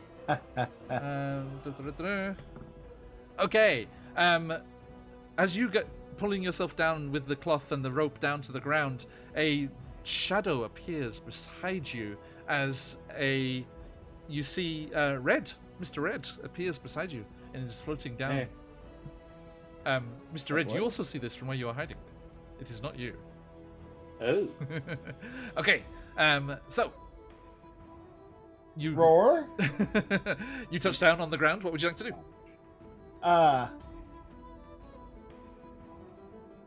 So when I touch down the ground, then we no longer can see them. They're up on the roof, right? Or over the wall. They're or over whatnot. by the headwaters of the river, so they're in the center of the temple. Oh, I misunderstood. I thought they were on the roof. Okay, Nice. all right. Well, I'm going to head their way. I'm going to follow these guys, whatever Okay. they're doing. Basically. Go for it. So that's what I will do. Notice. Okay, so yeah, it's your turn. So you're gonna dash forward with your pretty quick speed. Yes. Are you going to be using Exactly. magic or your weapons? I'm going to use my weapon. Okay, so you loose your great club and go charging at the night hags who quail in fear from you. Good. They should. Let me just double remind myself of the frightened. I think they can't go towards you, right? Right. Yeah. And they have attacks at disadvantage on ability and attack rolls. Yeah. Mhm. Nice. Okay, so yeah, you go charging forward with your great club and swing it with a +1. Excellent. Only a Just +1. assuming that them being magical, that maybe they're not too offensive. Yeah. +1's not too good for me. I got a 12. I don't think that's Okay, that's not enough. The hags move with alarming dexterity as they scuttle away across the ground from you, and you do see a great number of little mannequins and dolls that they were kind of fussing with here at the headwaters of the Leaf, and you see a clutch of those spirits in the waters gathering around like koi carp waiting to be fed in a Japanese pond. Okay, that is their turn, and they're like, no, we took precautions. You will not come here. You will not have us. It's like that stupid Duchess of the Court of Midnight Teeth. She sent her assassins, but we took those blue barbers, and now they're on our side. And they cast those little mannequins into the waters, and the spirits swirl around them and imbibe them with vitality, and splashing up out of the water, you see 4 vile barbers. And if you have Lord. eyes on chat, Oh no. I believe. Oh no, crap! I didn't Good have it in chat. here. Where is it? Being downloads here. Yes. 4 of these charming, delightful people come merging up and out of the water. I'll just put them over here by Dag and Josh. There you go, mate. There you go. Oh, there you go. Oh, good. I'm glad it's close. Oh, lovely. Yay. Okay. These twisted fey-like entities created from the blue barbers, these gnome assassins, with They're dripping blood all over Dag. I'm sorry. That's Just right. like- Right on your head, sorry, dude. Gross. Do you mind? that was quite rich. All right, thanks. I should look a little more. There we go. Okay. I don't want to share my frame with you. Yeah, get up. Okay. That's where the red in your hair comes from. Oh, yeah, it makes perfect sense. You know, I'm seeing with the blood. Hey, let's just say, One of these victims. when he started streaming, the t-shirt wasn't red. Okay, now. What happened to all the other Perth streamers, Dag? What happened to all the other Perth streamers? we didn't That's talk about right. that. Too far away. Yeah, you're just out of Don't get to reach. me. Yeah. I just Bus out was too of big. reach. Okay, so that I'm going to say that's the turn of one of them is to create these little feral creatures. The other one is going to turn and reach out with a gnarled finger and get through their feared condition, Roar, I'm afraid, as they blast you with 3 glowing darts of crackling eldritch energy as magic missiles crash into you. 1, 2, 3, bam, bam, bam, bam, into the surface there. Like, get away, get away! And that is going to be. Come on, please. Okay. Boom. That is 4, 7, 11, 14 force damage against you, Zagis. Boom. Okay, and the magic missiles crash into you there. The other hag was creating those little buddies of theirs. That brings us to Red. Mr. Red, what do you do? Who got hit with the 14? You did. damage? You did. Now, And I used my dodge a magic missile power. what we're doing with hit For points here example? on the channel here, we have we use bloodied and on last legs. So if you get to half HP, I'll say you look bloodied. If you get to 10, I'll say you're on your last legs. Okay. So you're looking Gotcha. okay still at the moment, Roar. Red, what would you like to do as this other Red? I'm presuming that that Roar can't do anything reactionary to block that damage. Let me double check. Because He was did laughed say- at by the GM. I would say no, probably. He Oh laughed right. at it. Let's have a look here. I'm afraid not. No. No, that's all right. Very well. What's the distance? Am I sort of, if I was to dash in, would I be able to sort of get there into melee? I think, yeah, and this is not a I was a huge bit cavernous behind. hole. Yeah, so you could, Right. yeah, you could if you wanted. Yeah. Very well. So you say they threw some dolls into the river? Yeah, and these horrible fey like monsters Are rose there up any? instead Are there any more? of the dolls. Yes. I'll say there's one more. Yes. Okay. Cool. 2 more. Sorry, 2 more. 2 more. Yeah, it was, Noted. it was D6 and I rolled a 4. So Great. Then I don't know. I'm not fishing for more enemies. I mean to steal them. please, I am going to stealth over there, ideally, and Patch. Thank you for the Leave reminder. We need to roll your wild magic surge before. that here we happens. do. Thank you. Thank you. A 100. D100, please. A 12. Okay. A 12 on your table Knit is. Okay. So, could you roll me a d4? I love that. Love that for me. That's a 2. A 2. Okay, you're okay. On a roll of a 1, you would have broken your stealth as you belched forth a cloud of purple smoke. So you feel Really? a slight digestive episode, but you managed to keep your beak shut and ghosting Start leaking from my nostrils. ghosting between the black fabric of the hanging temple here. You do manage to get to them, still stealth. Would I be able to use a cunning action You think or you might, something yeah. like that? Yeah. To thieve this away, perhaps? Oh, you're trying to grab the things there? Okay. Well, you're hidden, so make me a sleight of hand with advantage. Your sleight of hand is +6 already as well. It's a filthy 20. Nice. Okay. Yep. You grab these 2 dots. So there will be no +6 more of with the these sleight nasty of hand. monsters on their next turn. Excellent. Which is a good thing. And then that would be a bonus action? I mean, it's like interaction with an object, but with the care needed to do the stealth, I'll say a bonus action. Yeah. Okay. And then I would like to stab one of the hags. Please do.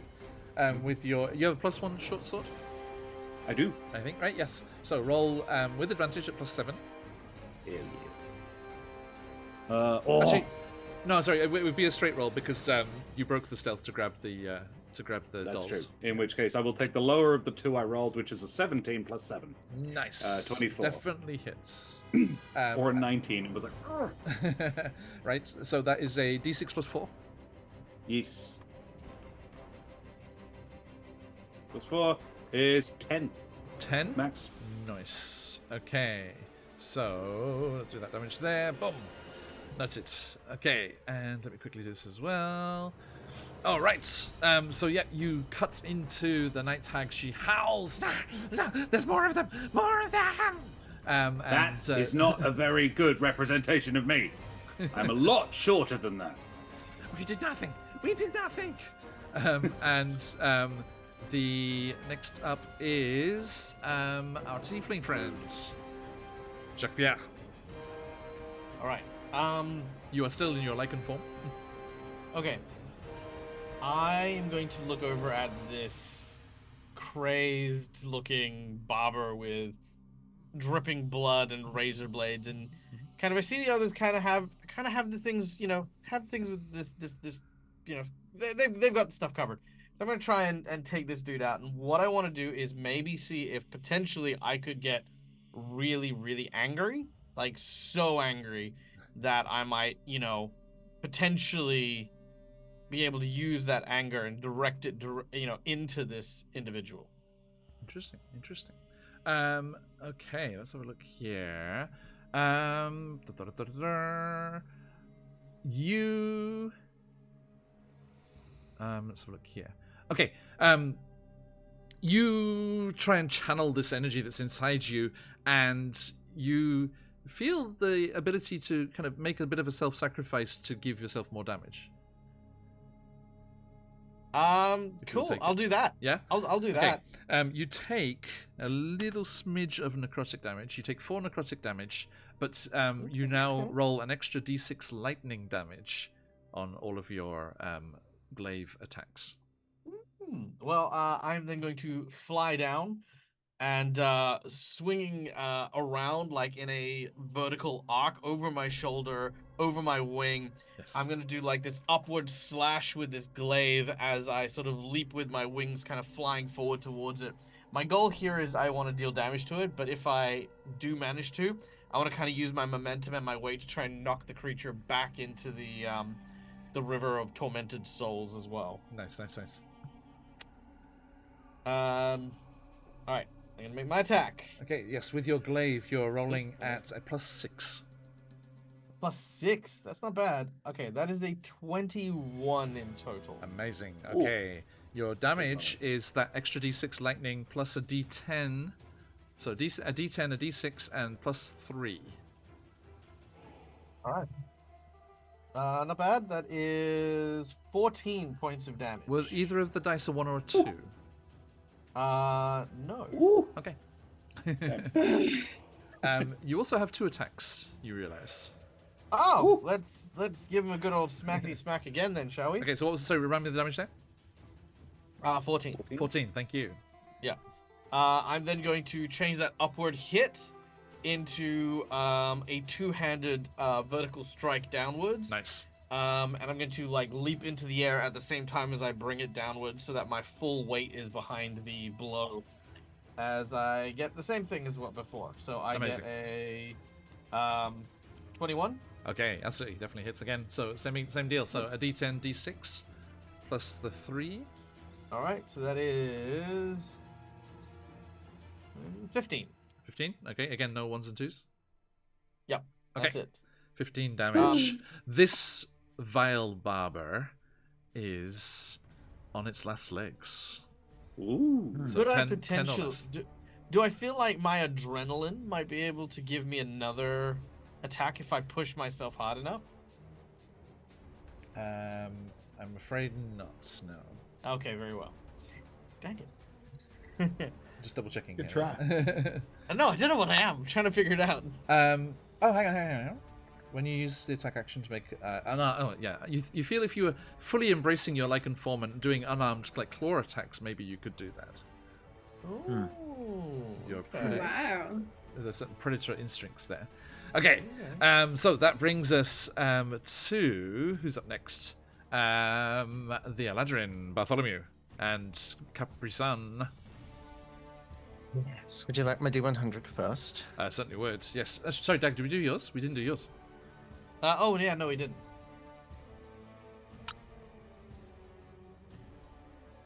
Okay, I got a 49. Thank you. And Dag, what's yours? So I just want to do it before I forget. 49, right? Okay. Mine is 78. Actually, Dag, you had 2, so give me another roll as well, mate. Okay. 47. 47 and a 78. Okay. First one.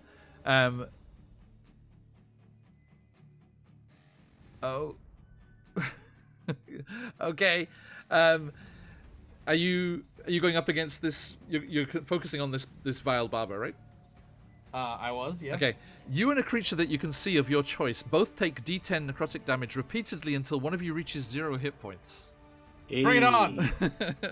So Hell yeah. I'll go first. And he's already looking pretty Doomsday bad. clock. I rolled a 10. He immediately dies. Cool. Sweet. I just stared at him to death. Now, to be fair, in the sake of fairness, do we both take our damages at the same time? I think you take 1. Yeah, I Yeah, imagine definitely. so. Yeah. What's your D10? Okay. I got an 8 on mine. Okay. Oof. Thank you very much. And what was the second D100? So one was 78 and one was 78. Okay, that's the one I didn't do. Okay. Oh, here's a reference. Talking of pop culture references, Bridget, like we were this morning. Okay. For the next hour, each creature carrying at least 1 coin feels compelled to toss one of their coins to you when they first see you. But there are witches here. Toss a coin to your tiefling. Yes. Okay. Right. So, all of you are suddenly showered by little dunk, dunk, dunk, dunk, dunk of coins as your friends all toss coins. That 1d4 bludgeoning Wait, damage. no. Wait, hold on. It says coin specifically? Yes. Does anyone throw silver? Because fuck that person. All my currencies It was in all I silver. had. You'd be like, how dare you? Piece of shit! Stop throwing silver at me! You Okay. wankers! Sorry, Patch, it was a 40 something, right? 49. 49, thank you. Okay, as you start your turn, somebody, somewhere, files a writ of patent for one of your inventions. Someone copyrights the capybara somewhere. Oh my God. Oh, And you're I going would to be like to- taken like to an hour court, ago. sir. I would like to rage. That's a funny one. Okay, Okay, interesting. over to you, mate. What would you That's, like to do? So I don't. I have worked out artificer. That seems very clear from the capybara construct. So I don't know how they work. So let's try and find out. I think bonus action command Capri-Sun, the capybara construct, to basically go and have lunch towards the vile barbers. Okay, so where is he at? There we go. Yes. You, as up here, that shares your initiative count, takes its turn immediately after yours. It can move and use its reaction on its own, but only takes an action if you only takes the dodge action unless you use your bonus action to command it. And then I have a stat block for you. Okay, These so amazing. muscles. you use your bonus action to say sick 'em, It's just like Yes. clank, clank, Dick clank, clank, clank, balls. clank, clank, clank.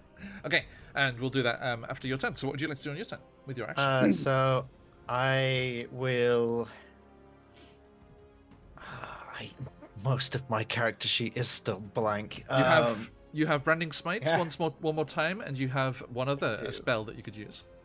Can branding smite be used on a ranged weapon? Good question. Can you look it up for me? Sorry, and check it out. Let's have a look. I don't think it can, but I just want to I check. think it's next time you hit with a melee. Where is it? Where is it? Where is it? Here we go, got it. Next time you hit a creature with a weapon attack before the spell ends, the weapon gleams with astral radiance as you strike. So yeah, just a weapon attack. So it doesn't say. Oh, sweet. Yeah, extra So, 2d6 radiant. cool. I'm gonna throw my boomerang at the night hag, and I'm gonna use branding smite. Nice. Boomerang branding smite attack. I think that's the first time I've ever seen one of those. Okay, throw your boomerang at a +5. Ooh, Hey, Vamp. it's better than my hammer. Okay. It is. You're more dexterous than strength. That's an 11 though. Not enough, I'm afraid. The hag just matrixes back. And it's like over the top there. But it does come back to you. Now, does the branding smite hit you? Because it didn't hit the hag. Maybe. Oh no. Make know an what? attack roll. It's the 4-year anniversary. It's chaos. Let's say it does, John. What happens to me? You're a generous soul. You take 3d6 radiant damage. Oh Okay. Lord. I'm sure that's fine. Oh, I got 2 1s though. You're good. Only 6. It'll be fine. You It's take gonna be 6 fine. radiant damage. So it just flares. You're like, okay, don't catch it. Don't catch it. Oh wait, I'm a ladrin. Does that have any radiant stuff? Nope, afraid not. Okay. fine. You're immune to magical sleep though. Bonus. That came in very handy the other in the Court of Midnight Teeth. Okay. We're gonna be fine, guys. Gonna be fine. Gonna be fine. Thank you very much for that, though. Now that is the Vile Barber's turn. There's only 3 left. So one of them's definitely in combat with the Tiefling. One is fighting the Capybara. And As a point, yes, did the capybara not go immediately after the artificer? Yes, thank you very much. That is going to be features and traits. Push, push, push. Steel Defender. Okay, you can do your rending, your force-empowered rend. Yes. So it's your spell attack modifier to hit, which is a +8. Ooh. Should let him do all the work. So that Oh is yeah, a because plus your 8. oops all intelligence that worked real good. Yeah, right. Okay. And it is the damage is a d8 +3. Okay, so that's a 21 to hit, Definitely hits. Hell yeah. and a d8 plus 3 coming Yes. at you.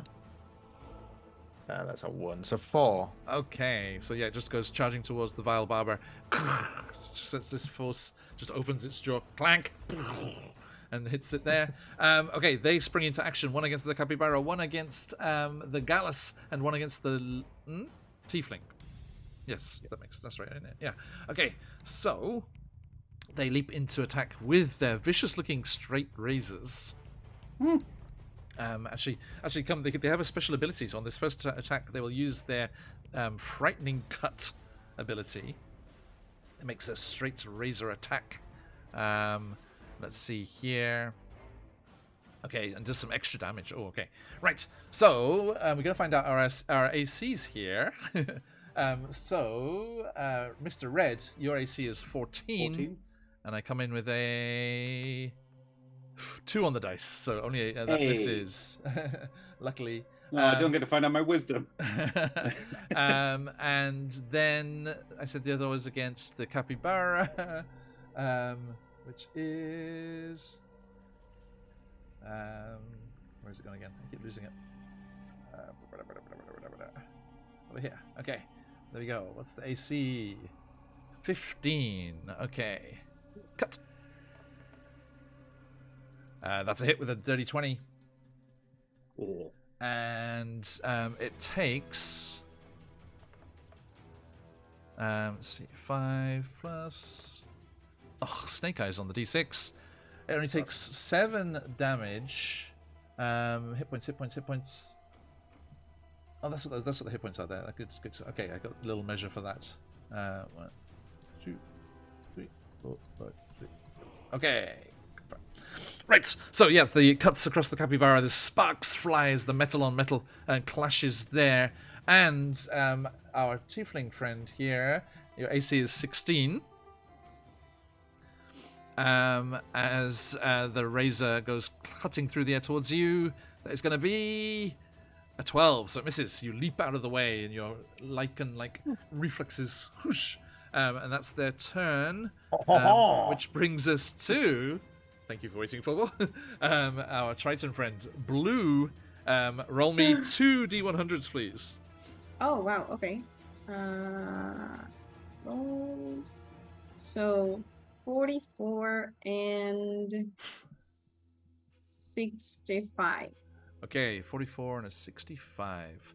For the 44, for the next 8 hours, your feet become cloven hoofs. And You can't breathe water or swim now. Oh, that was. Wait, maybe she's turning into a hippocampus. We don't know this yet. Now, thankfully, we've already rolled initiative here because with these cloven hooves, all of your initiative rolls are nat ones. Oh vicious. well, I'm still at the bottom of the list, you know. Who was the second? What was the second roll? Sorry, 44 65. and 65. Thank you. The second Wild Magic Surge. Your reckless attacks deal an extra D8 damage. Thunder. Huh. Okay, so over to you. Okay, so I see. Thank you. I see all my friends fighting these small little things, and I think, and I tell them, why fight those little things? Let's go for the swords. And when I want to throw my boomerang, Okay. I'm guessing it is thrown. The weapon of choice. Don't have to. Smack someone with it. It's a stick. You also have your great axe. You do have a great axe. No, boomerang. So I don't want to Makes get me feel close. safe. Just trying to impress the Australians. That's Apparently. That's it. So I'm gonna throw my boomerang Okay, that's a +5. towards whoever The Night Hag. Yeah. started the spell casting. Okay, Gotcha. so I have to roll a d20 plus 5, you said. Yes, please. Okay, so it's 19. Okay, That hits. Roll me a D4 +2. plus 2. It's 4. 4. Okay. And she turns like, ah! Kind of hurt.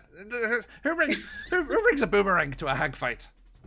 That's okay. not a 2 or 3 boomerang. of us, This is a apparently. knife. Yeah, probably, yeah. They respected the one that had the smite cast on it.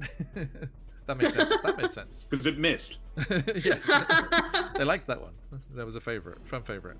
Anything else on your turn, Blue? Yeah, so since I have its attention, now I can intimidate that creature with my great axe I want to approach. You do have 2 attacks. Yes, indeed. Okay, you go charging in with your great axe. +6 to hit. Yeah. Hey, 6. Oh, wait. Sorry. I rolled a d12. Nice. It's force of habit. 10. Oof. Okay. You go swooping over, and your great axe whistling through the air, but the night hag turns and it catches on her gnarly horn, and just these sparks fly again. And she sneers up at you.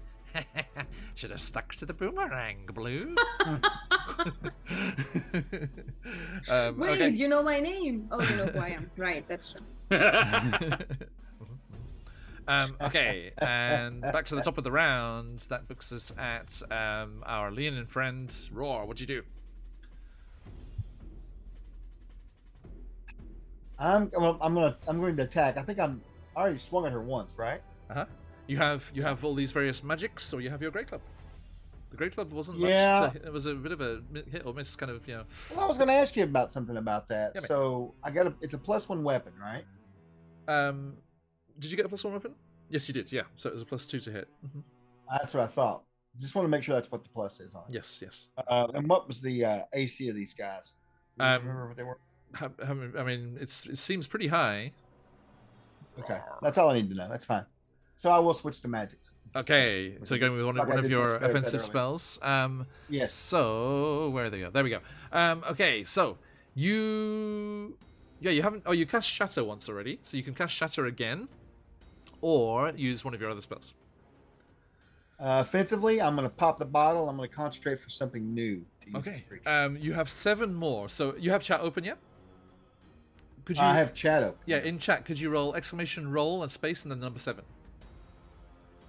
Oh. If you need to roll a funky number, folks, that's the one to go with there. I got you. If I can learn how to type. There we go. A 5. Okay, 1, 2, 3, 4, 5. You cast Chaos Bolt. Hell Ooh. yeah. Write that down. Okay. Chaos Bolt is, let me double check for you. You hurl an undulating, warbling mass of chaotic energy, warbling, at one creature within range. Thanks for the follow. Make a ranged spell attack against the creature, and it takes 2d8 plus d6 of one of these. Okay, so let's see here. Your spell attack is +5. So roll to hit with a +5. Yeah, 19 plus 5 Nice. is 24. Definitely Not hits. Hell Okay. yeah. Now, usually with chaos bolts, you have to roll randomly to see what type of damage it is, but you feel Ooh. certain abilities awakening within you. bad. Oh. Something is within me. And as you seem to be able to transmute the damage of this spell to the elemental's type of damage that you would like. So you can choose what kind of elemental damage it is instead of rolling randomly. So there's acid, cold, fire, lightning, poison, thunder. Let's do lightning. Lightning damage. Okay, yes. So please roll me 2d8 and a d6. 8 and a D6. I'm all over that. It's great. I made a better choice, I think. It's good. It'll be fine. Certainly paying out better. I've got a 7 and 2 5. 17. 17. Nice. Yes. Okay. So yeah, that is 17 damage. Boom. Ooh, this night hag that you've been focusing on here, everyone, is bloodied. Hey. Okay. The ultimate power. Raiding party coming in from Orc Skull. Welcome in, Raiders. How you doing? Hope you had a Orc fantastic Skull. session. We are coming in with the finale of our anniversary celebrations here. Our adventurers are trying to remember their abilities as they have been stolen away by magic, and they are battling against night hags and that terrifying creature over on the right side of the screen there. Okay, now that brings us to said night hags. They are going to leap at you with their claws.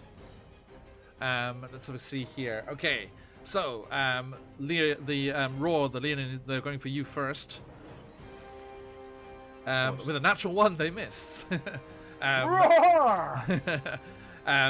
Jacques Pierre, I think, will take the focus of the other one. That is going to be a hit, I'm afraid. Just double check there. Yes, that is a hit on that. The good news is your lichen form tends to soak up some of this damage. As you gain, you have resistance to slashing, bludgeoning, and piercing. And that is going to be, so that's 19 reduced to 9 on your damage there. Boom. You're nearly bloodied, but not quite. Okay. So that's the 2 night hags' turn. That brings us to Mr. Red. I would now be, I believe, in melee with one of them. You're up one against of the the hags are hags? there and the barbers are there, yeah. Alrighty. Barbers. Is there anything I can hide behind? In the midst of combat here, I mean, if you take the disengage action to get away, definitely. That's true. Yeah. I will not.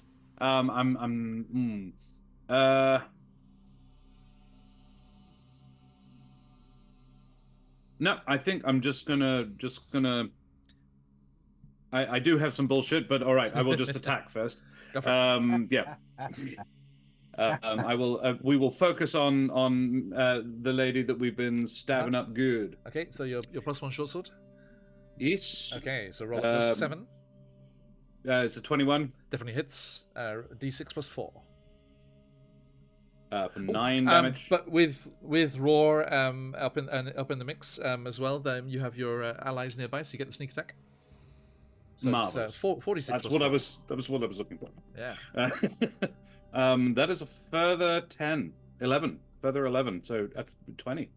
Total of 20. Okay, and let me remind myself of something here. I believe if you use your sneak attack, yeah, again, up out of the waters of the headwaters here of the Nightbrook, those spirits come wailing forward again, and you do an extra 2d6 on top of that.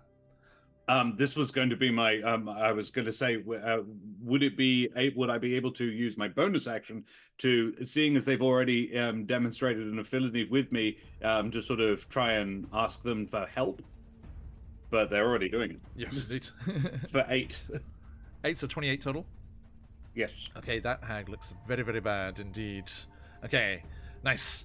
That brings us to Jacques. Would she be a last leggy situation? Not quite yet. Sorry. All right. Night hags are tough. Hey, can I use my? Thank you. Advantage can I use my bonus action to disengage then? You can. Yes. Cunning action. Fuck off. Run away.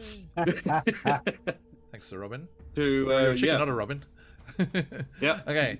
Thank you. Thank you. Okay. So Jacques Pierre, over to you. Thanks, VP.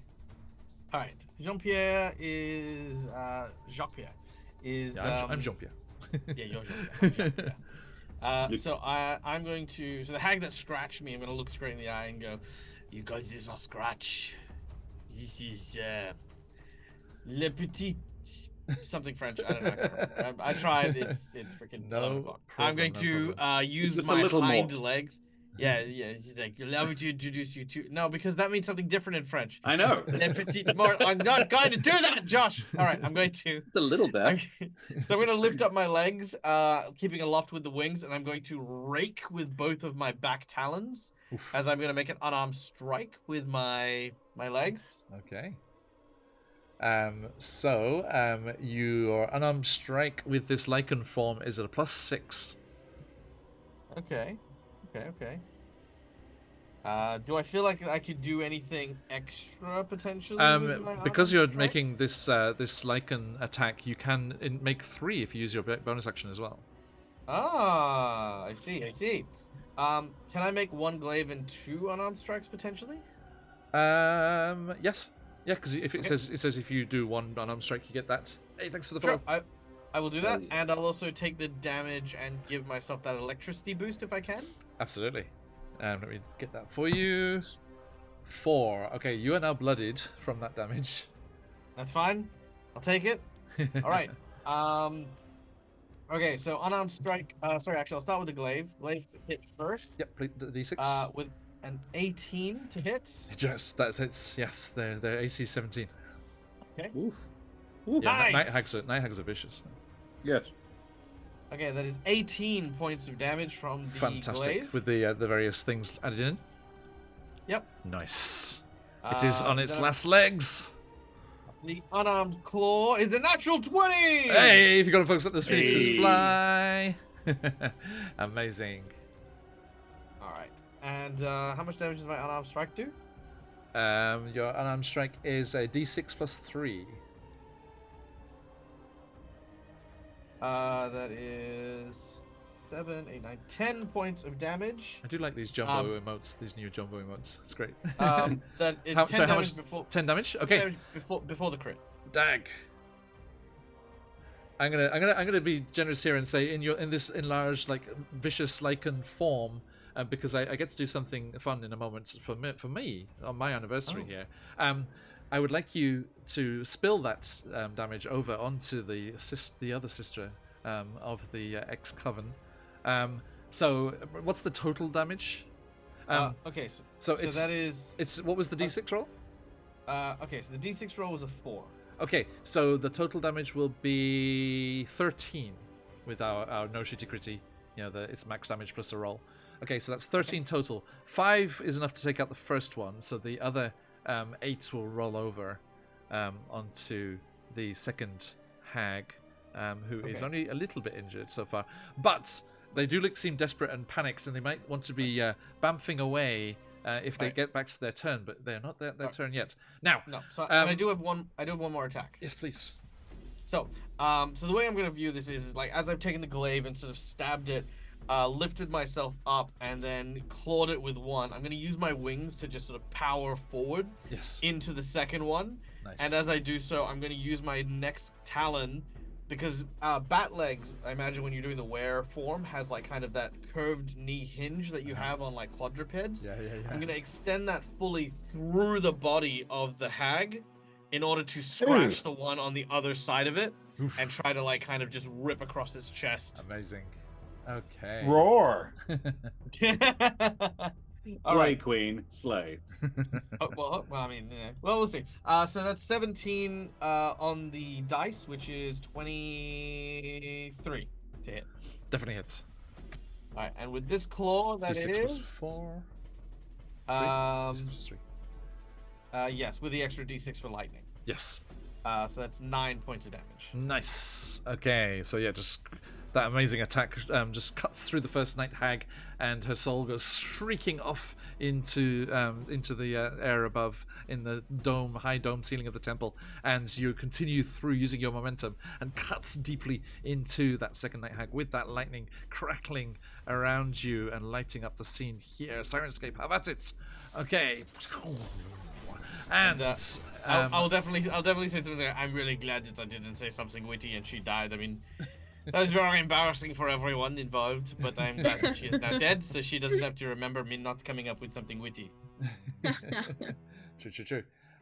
Now, as you're bloodied, I would like you to make a little saving throw for me. A death saving throw. Not yet. Unfortunately, not yet. No, I haven't had a single one in all of these one shots. All right. What type of saving throw? Wisdom. I'm sorry. I'm just trying to find it. Where's it gone?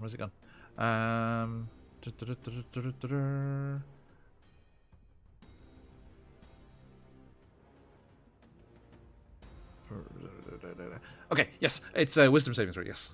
So your wisdom saving throw is a -1. Oh, goody. Oh, dang. I was actually hoping for something way better. That is a 12 after I have taken the -1. Okay, the good news is that this is a DC 8.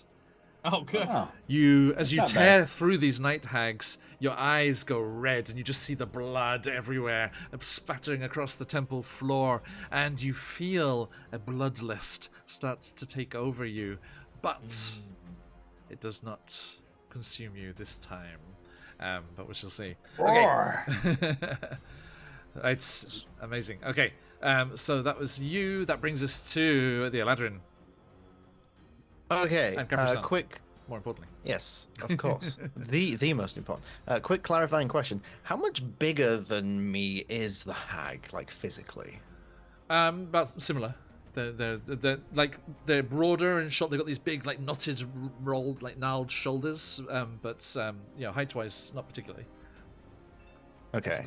So I think Bartholomew's had enough of not knowing things, and he's just going to try something random. So he's going to run over to the hag, and he's going to pull out the first thing that he finds, which, according to my character sheet, is wasps in a jar. Excellent. I'm going to try and lodge the jar into her mouth and then try and slam her jaw shut. Okay. This is just a Feywild trinket, but I am going to use it like the Cobalt, what are they called? Cobalt Inventor attack. All right. Right, because you know how Cobalt inventors have, like, bee's nest on a stick. Yeah. Okay, so yeah, you just go running across and you smash the glass. Yeah, I like jam it into her mouth and try and slam her jaw shut so that Oh, wow. she bites down on the glass. Here it is. Wasp nest in a bag. Okay, Yeah. yeah. So you go charging forward. Do that. It is a. Okay, let's have a look here. Okay, roll me a d20 at +3 to hit as these 20 plus with 3. advantage from the because it's inside the mouth. Don't throw me with a good time. There's a swarm of wasps. Natural 20! Bounce forward. Oh wow. Nice. Okay, this is actually pretty effective. Roar! If it's going to be a natural 20. Roll me. Wow. Roll me 4d4. And it'll be, and then with the nat 20, that'll be +16. Oh, shit. Okay. Right? Because it's max to roll. 44 plus 16.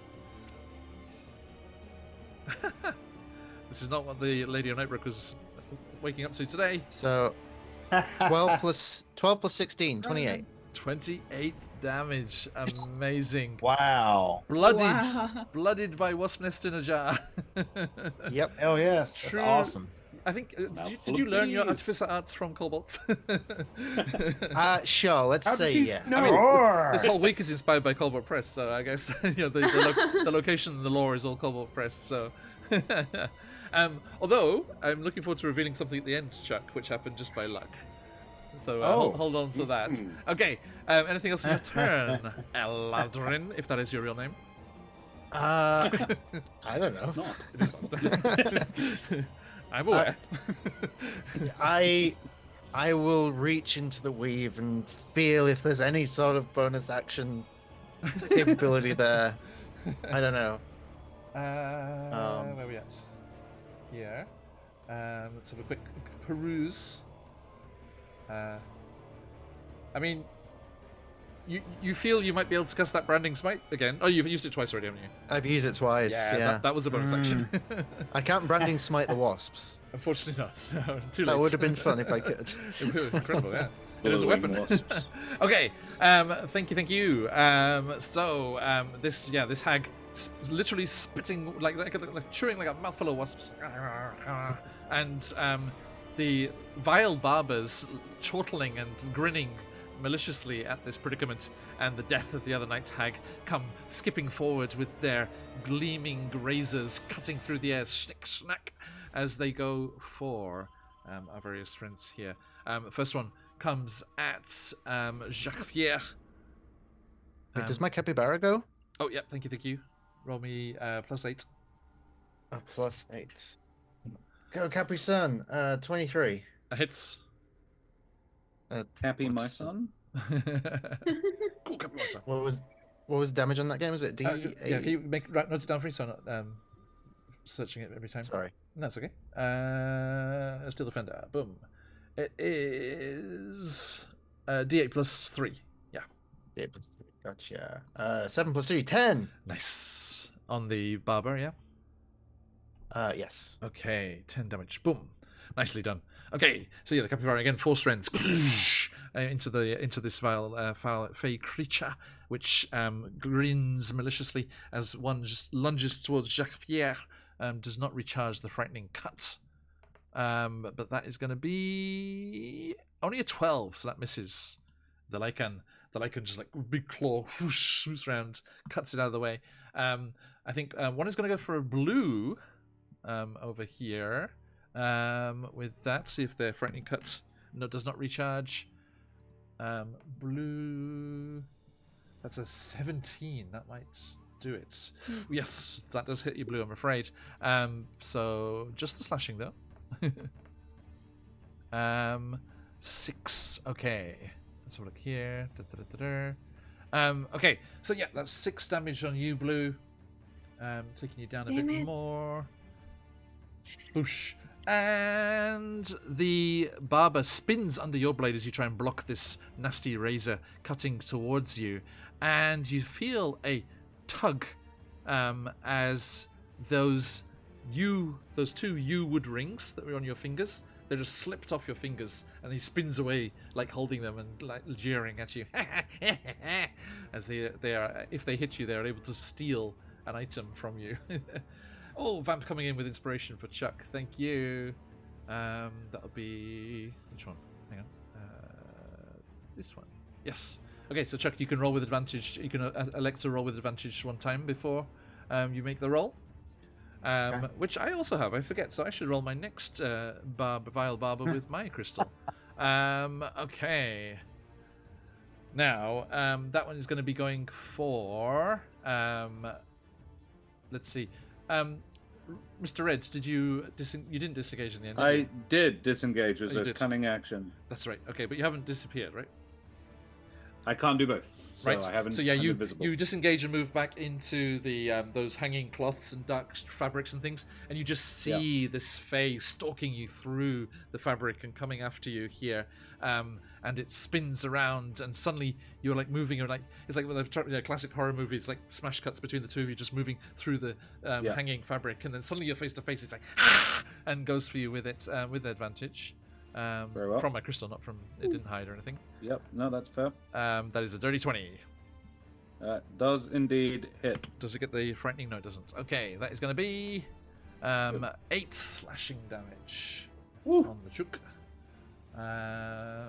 As yet uninjured, so don't worry. Yeah, no, I'm not too bad. Not too shabby. my poor Okay, squishy cleric.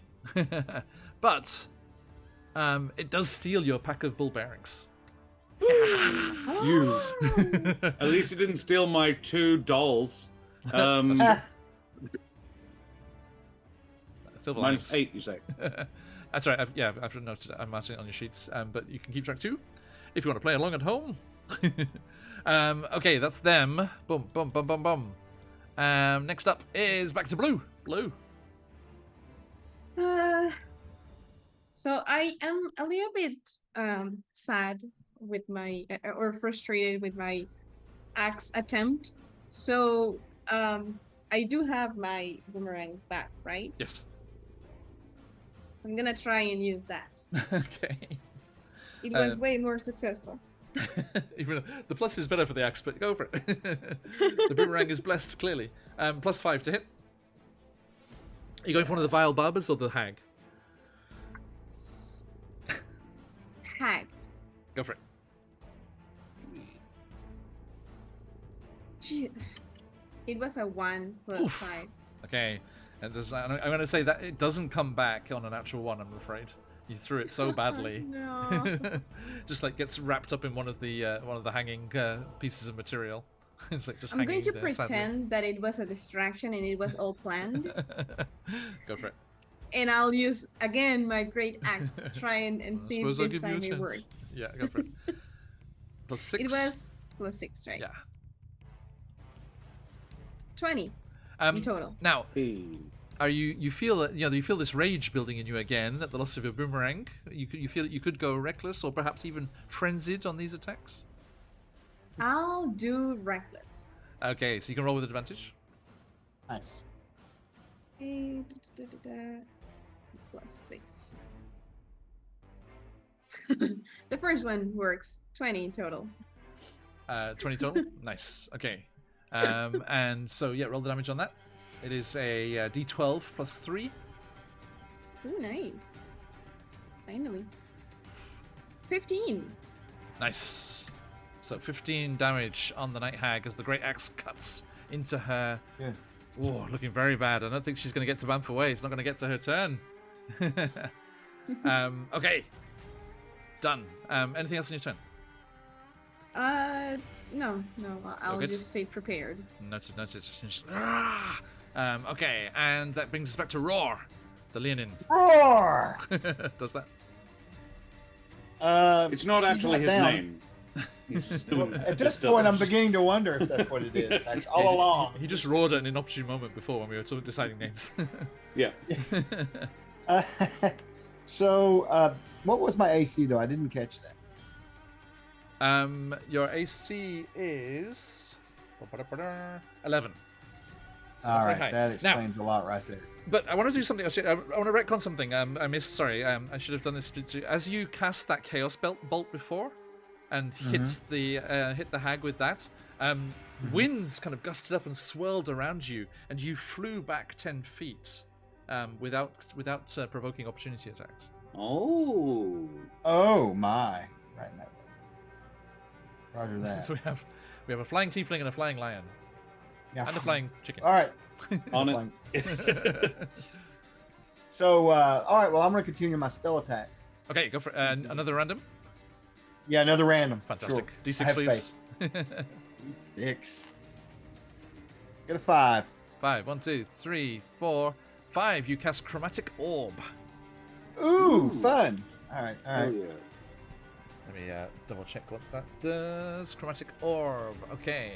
You Yeah, you're hurl a 4-inch diameter sphere of energy at a creature you can see within range. Right. You can choose acid, cold, fire, lightning, poison, or thunder, You choose. and make a ranged spell attack. Ranged spell attack. All right. So my ranged spell attack. Your I spell will is plus take it- 5. Are But I'm use- taking you using advantage your- on this too. Yes, please do. Yes. One to do so. Absolutely.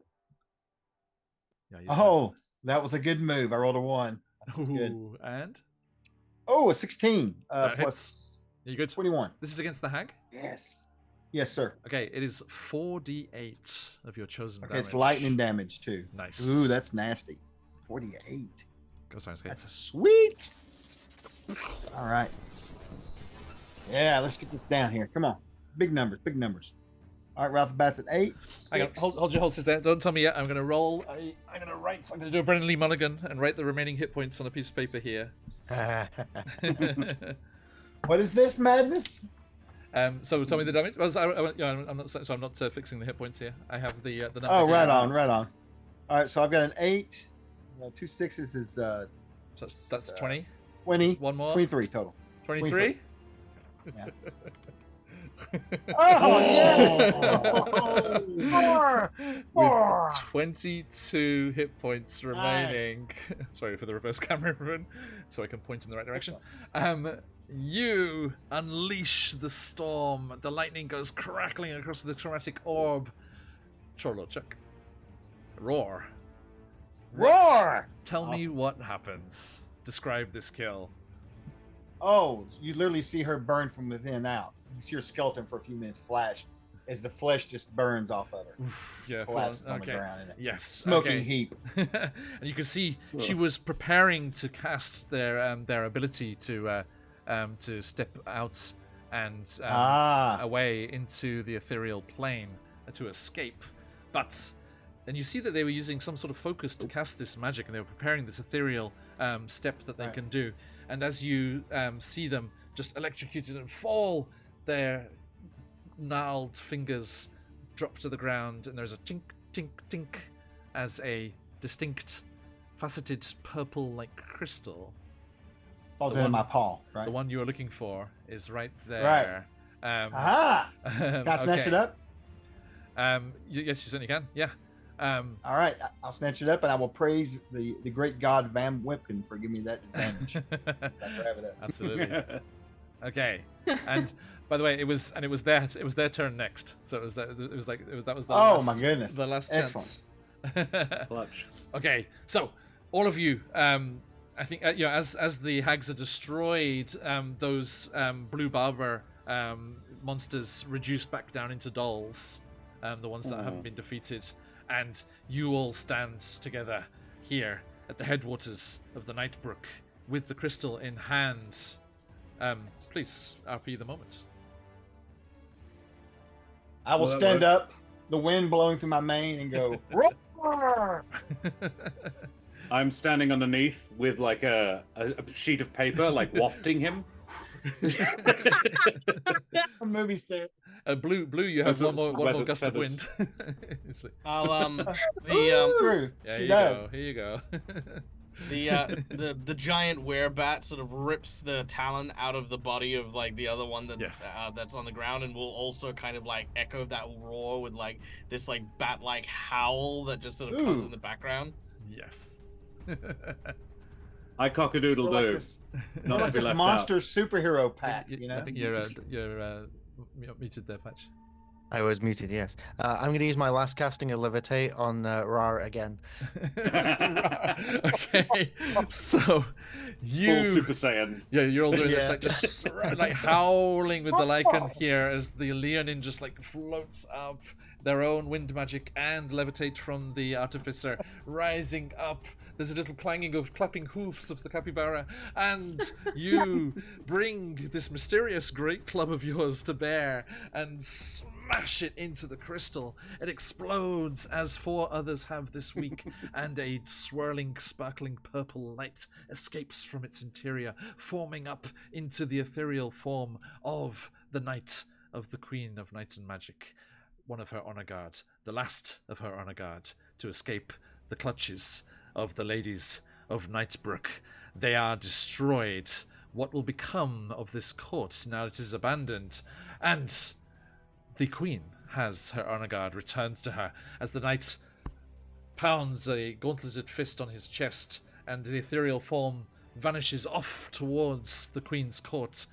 As promised, you feel your memories surging back, rushing back through you, and you suddenly remember why you were here. You had been sent to discover the mysteries of this court and what it was that the night hags were doing instead of selling the souls down in the 9 hells. What was it they were doing here at the headwaters of the Nightbrook? You, this band, traveling together to figure out this mystery.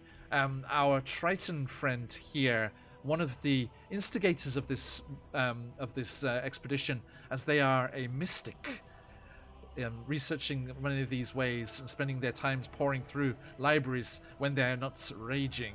Along with this Gallus here, a mouth of the gods, who is here proselytizing for the humble folk gods in the Feywild, and caught up with this band of adventurers and wanted to see what this temple was all about here, up in the wood here. Our Eladrin was out here down on their luck in the woods, as one last-ditched effort by your bandit crew sprung on the Shadow Road against these travelers. They spared you if they could scritch your capybara on the head, and you joined them as a bandit defector is your background. And our Leonin friend, also a mystic, you and the Triton had been working together, researching this information leading to the courts of Nightbrook. And our Fey-lost tiefling here had been raised in this local area and knew the ways of the Shadow Roads and how to reach Nightbrook. That is before everything was stolen away, as they were Fey-lost and could guide you through. Now, let's see if you can make a guess as to what your classes were. Blue, or should I say, Dozos Uvolath. What do you think your Triton was? I'm not my real name.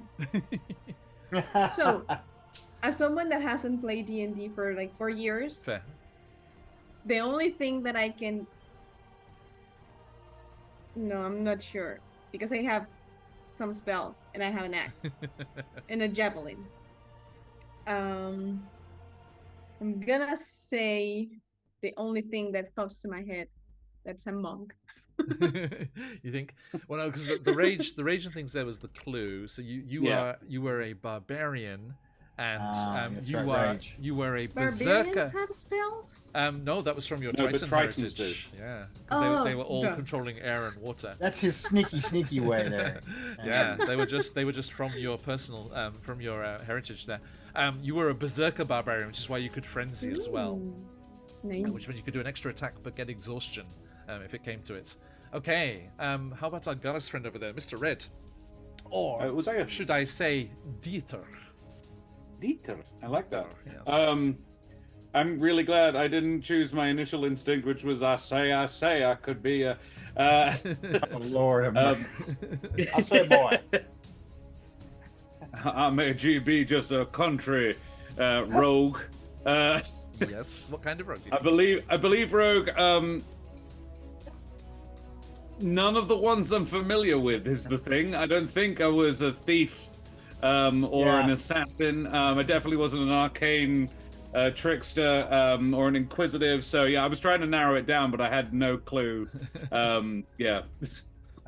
You were a. Let me just get the proper name here. It is. Where's it gone? Yes, you are a phantom rogue. So Phantom was here with us in some way. Yes, yes, you are a phantom rogue. Hence the whispers and the ghosts and everything. And Hanging out. Hooden Gallus? Hooden or Bright? The Gallus type was. Let's see. It's the one. So it's got the communal and everything. That's all Gallus's though. It's dexterous, Oh, or okay. there's one that's dexterous. There's one that's charismatic. There's of the people. Let's see here. Wing flap, glide. I can't see. Sorry, which one? It doesn't say. Do I have understanding, proficiency with insight? Yes, you do. Yeah. Yeah, I'm Bright Gallus then. Okay, Yeah. there we go. Bright Gallus. Nice. Thank you. Okay. Denos the Gamer. Our tiefling friend here, Jacques Pierre, aka Yuzori. Our variant tiefling. Glory. That's a... Yeah. What okay. do you think? Okay, so I ascertained that I'm definitely not. I wasn't a barbarian. Yes. For sure. I also ascertained that I didn't have action surge, so definitely not a fighter. I did have a bagpipe, which let me think for a moment that I was maybe a bard, but then my charisma was like 1. So I was like, "This, you know," and with no spells, obviously that wiped out bard altogether. However, the extra attack with the unarmed specifically makes me think it's a monk. Okay. And I wish that I could figure out, based on like the whole, I could take damage to deal more damage, that I could use that to, you know, figure out if I had a subclass. But I'm not gonna lie, anyone who ever invites me to these shows knows very well that if you ask me Pathfinder questions, I'll nail this in a go, right? No but when it problem. comes to D&D, I'll give you the basics, and that's what you're gonna get. No worries. I think the wild magic surge was the best hints that you got. You know, the tossing a coin. As Josh just said there. No, because the song is "Toss a Coin to Your Witcher." Yeah. And the Witcher stand-in in D&D is The Blood Hunter. the Blood Hunter. Yeah. You were Ah, an okay. Order of the Lycan Blood Hunter. Order of the Lycan Blood Yes. Hunter. Nice. Yes, That's what that. Okay, and Although isn't that technically third party? I mean, it's in D&D It's Beyond. official now. Yeah. It's official now. Okay. That's fine. what I- Well, I they didn't know retconned that. it. This is fine. Yeah. Otherwise, yes, I would have probably guessed Blood Hunter. Yeah. Okay, our Leonin friend here, Roar, aka Zagis Roughfrest. Which in Lenin is roar. That's Yeah. That's what it comes. Yeah, that's Nailed it. What do you think? So, well, I'm in the same boat that Mike's in. I don't play enough, but if I had to guess from just the standards, I would go with probably sorcerer. But I know that's off. Nope, that's correct. You are a storm yes! sorcerer. Yeah. Storm sorcerer. Okay, excellent. Nailed it. Storm Yep. sorcerer. Okay. Yeah, the very good for me. Being able to change the elemental type was a key there. That's one of the sorcerer okay. meta magics. And floating after you do the and magic. The floating was good. Yeah, that's what threw me off. I could not figure that out. I was like, And my hint for the surprise at the end that was coming there, Chuck, was the Mystic and Mouth of the Gods are Trollord Games backgrounds. oh, I added into my homebrew collection because we Hell did that yeah. Trollord Games one shot that time. Dag, you remember you were in that one, right? With Dread Right. and AJ Yep, and everyone. So yeah, that's that's a long time ago. these characters were randomly generated, and I didn't put those 3 Trollord games once together and put that in the one that you were in, Chuck. So it's really funny. That's cool, man. They all just That's ended up in this awesome. session. So yeah, we had three Trollord games backgrounds there. And Very last but not cool. least, by any measure you care to employ, our Eladrin friend here, Bartholomew, also known as Yoyir Ulesith. That's way too many vowels. I love it. So yours is I probably the feel- easiest, I think. Steve in Welsh. I feel bad because mine seemed like pretty much spelled out from part one. Right. I mean, I'm not overly familiar with artificers, but it was an artificer. Was it Battlesmith? I think so too. Battlesmith. That's what it is. Yep, Battlesmith Oh, I Artificer. see. Yes, it's the one that has the Enforcer. And I would just like to put a little tug of the curtain as we look behind the curtain here. Bridget and Matty were so delighted there wasn't a wizard that you could get in this group. That's funny. See what happens behind your back. As was I. See what happens. As was I. Oh, it's fine. They'll be at my table soon, and I will get my revenge. They will pay. It's good stuff. Good stuff. Yeah. Okay. So, absolute pleasure, everyone. Thank you so much. You have done it. The event is concluded. The anniversary celebrations are rolling on into Shadow Phase celebrations, especially in Dalliance, where we left Darling Creepshow and Bridget and Matty and Michelle from Phoenix Dice. Perfect. Yes, it was. Yes, it was. Yes, absolute pleasure with everyone. Thank you, those playing with us for the first time and multiple times that we've had throughout the week. Massive shout out. A special shout out to all of the people, several people through the week we've had that are in the Crit Award nominations. Young Diddles Gamer Esquire over there, as amongst others as well. Congratulations, and Scarlet through the Quest Junkies platform there as well. Absolutely amazing. I saw that Rob was in there and on his own right, and with VLD as well. So is that right? No, VDL. Sorry, other way around. So get my initials right. And AJ was in there as well, and I saw lots and lots of fabulous. Candice the Magnificent, who was supposed to join us this morning for that session but had to work, unfortunately, was in there a couple of times as well. I saw amazing group of people. And Fiona over there, good friend of Hamilton, who drops into the Discord on the regular. So yeah, lots and lots of incredible people. Do get over there, folks, and vote. If you are at all in the TTRPG Twitter space, you have seen that link to vote many times. So jump over there and get in there and support all of these amazing people and for the respect and love that they deserve, and give that to them regardless of any voting thing that goes on. But I will certainly do so for saying thank you for coming and celebrating with us. Absolute pleasure as always. And we are going to roll our giveaway and do that at the end of the session right here. Cheers, Phantom. So, if you have not already, ! Enter in chat for the fantastic Castles and Crusades bundle from Trollog Games, or amazing encounters and locations from CZRPG, or a beautiful set of Phoenix Dice up for grabs. 3 lucky winners today! ! Enter in the chat. We will draw the winners right after we say goodbye to these fine people.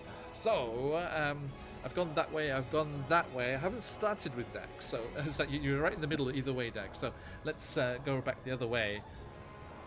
Our tiefling friend here. Where can people find you on the material plane?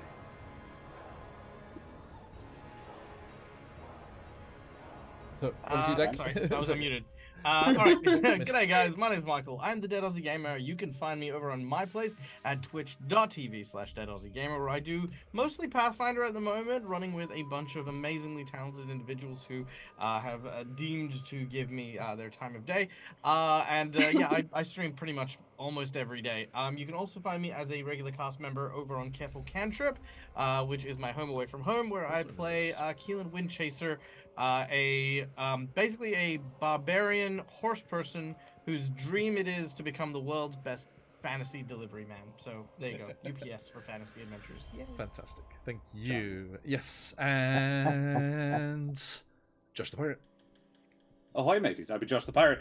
You can find me over my channel Corsair's Cove, where I run D&D and other RPG-related games with my lovely wife Karen, the mother of bunnies, and all my splendid friends. I run a large and complicated Humblewood world on Mondays and Thursdays. We are currently doing Humble Strahd, or Strumblewood, whatever you want to call it.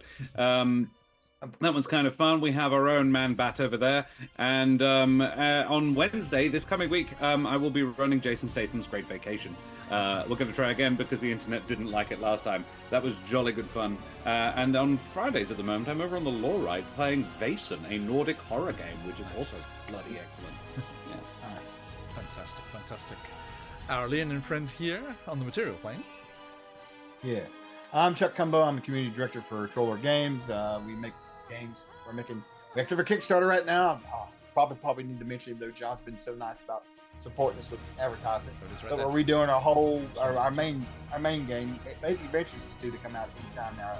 A new reboot of it. But this is our OGL free version of our game, which I'm looking really forward to. There's been a lot of changes, not mechanically, because our game's rules light, so there's not many mechanics to change, but it gives us an excuse to redo our Monsters and Treasures book, which has a completely new art. Oh my god, I can't wait! It's so great. We scoured like 80 Fae out of that book and replaced them with like classics like Beholder and Mind Flayer and stuff like that, because we can do that now. It's pretty good stuff. And yeah, that's what I do. I just kind of do all kinds of things for them and hang out with people like you, and they're cool and awesome and game, you know. Thank you for all the support all the time. It's amazing. Thank Always. you. Okay, and swinging back up to the top, our Triton friend. Hi, I am Pogodobos. Pogo, it's easier. First of all, thank you so much for having me here. It was Pleasure. very exciting. And congratulations on your anniversary. Thank You can find me as Pogodobos anywhere, and I am part of Ampersand Studio. We have our Twitch channel. We have, actually today, we have 2 shows. We will be doing an interview and other nice. things. And we play mostly in Spanish, but if you are interested in maybe trying to to listen to some of our games, you can join. Thank you. And yeah, everyone's tags are in the chat there as well. Give them a follow and head over on Twitter and stuff. You get the links for the Twitch channels and everything as well. And last but not least, measure to employ our Ladrin Artificer as Capri Sun clanks into the sunset. Yes. The bestest boy who ever did boy. Hello, everybody. My name is Patch, the ever humble Dungeon Master from a little place called Quest Junkies. You can find us weekly streaming mostly D&D content, but we also do a lot of pre-recorded content of different TTRPGs. We recently set up a little thing called Quest Junkies Academy, which is a space in our Discord for people to try out new TTRPG systems in like small groups of like beginners, community members, QJ team members and cast, just like a little safe space for people to like, hey, I have an idea for a Pathfinder thing, does someone want to try it with me for a couple of hours? And there's a space for them to do that. We've got lots of things coming up. It's all over our socials. Recent Crit Award nomination, which is amazing. I'm also here every other Friday on this wonderful little channel, playing my sassy yet classy Order of Scribes Kalishtar wizard cleric, who I really needed that Oops All Intelligence yesterday. But yeah, happy 4 years, John. It's been a privilege and a pleasure to be doing this with you for nearly the whole time. Let's do another 4 at least. And beyond. Yes, indeed. Oh, no, yes. Okay. Thank you, everyone. Yes, we are Phoenix Wright. There are lots of D&D and other TTRPGs, and you can catch us on the Twitch here or on the VODs over on YouTube, or jump into the Discord for there's an S on it, for the goings on and news and sneak peeks about what's coming up in the channel here, and we have just had so much love and so much support from everyone this week. It's been absolutely wonderful. Thank you all so much. Let me just, if you'll indulge me, sorry, we've run over time already, but with a quick shout out to these wonderful people: the fabulous Caustic Phoenix, GM Workshop, GM Josh, the fabulous Lucas from Yellow Madhouse, the Lorite Ardana themselves, and then, of course, heading on into dreaded GM Matt Briefcase Brown, Scarlet Maharishi. Unfortunately, Jess was unable to join us, and we will see them very soon, though. More on that in a second. And, of course, the fabulous Alicia Marie, DM Jazzy Hanzuhino himself, Marin and Shez back from Barovia, and the Bleak Season from Folk and Myth as well. And delving in onwards and upwards with the fabulous Darling Creep Show, Nice Try Enigma, Michelle of Phoenix Dice, and Matty as well, as they have all done amazing jobs this whole week. Just these incredible one-shots and fun games to be in every single one. Couldn't think of a better way to celebrate. Thank you all so much. Now, as I said, I was going to draw some lucky winners as we are wrapping up finally here. So let me get on that. Good luck, everybody. We are closing up the entries here. Okay, so let's do here, and Okay, so going in alphabetical order, so starting with the CZRPG bundle, that is going to be heading towards... Fobobos! Enjoy! Doesn't have to travel too far. Nice. Just up from Brazil. Okay, so congratulations. Lots of cool Pick it maps up. and encounters and design to do that. Okay, the beautiful Phoenix dice going to Lancaster 7910. Lancaster, Roar! that's around my old neck of the woods. Fantastic. Congratulations, He Lancaster. is one of my regular players Hey! in the meat space. Nice, nice. And by the way, if you can ever find it, Black Bomber, named after the old Lancaster bombers, is an incredible cheese. Okay, now, last but not least, the fabulous Castles and Crusades bundle from Trollor Games, heading out to Tank Hunter. Congratulations! Yay. Roar! Roar! Okay, fantastic, fantastic. So congratulations, Tank. We'll get that sorted as soon as we can. You're very welcome. Right, okay, friends, thank you so much. We are going to head out raiding, as some lovely people have done to us. Thank you for all of the support, all the subs, gifted subs, the follows. Been absolutely amazing. We are going to head out here. But let me give you just one last present. Not a giveaway here, but as I promised earlier, a little reveal for the upcoming 5th year of QuestJunkiesUK. Our next campaign starting this summer, as you noted and you voted in the Discord, is Humblewood. And who are the humble folk that are joining us, you might add? Well, as I said, we've missed seeing Unseelie Jess this week, but the Annie Award-winning Jess is joining us once more. The fabulous author behind Uncaged Anthology will be joining us, along with the fantastic Ludus Rex, who has appeared over on Quest Junkies. I cannot wait to have them at the table as well. New to the channel for the first time, the awesome TTRPG player Jess Brown is going to be joining us as well. And finally, taking a break from their very busy duties at Idle Champions, that D&D game that many of you will be familiar with, we are very happy and excited to welcome Lauren Urban as our last member of the Humble Folk crew. Absolutely privileged and an honor to have them all at the table. It's going to be a great group as they set off and seek to solve the mysteries that are afflicting the Humblewood, and we will get that started up. Keep an eye on the Discord and the news there as when that's going to be kicking off. But Awesome. that is all for today. Thank you all so much.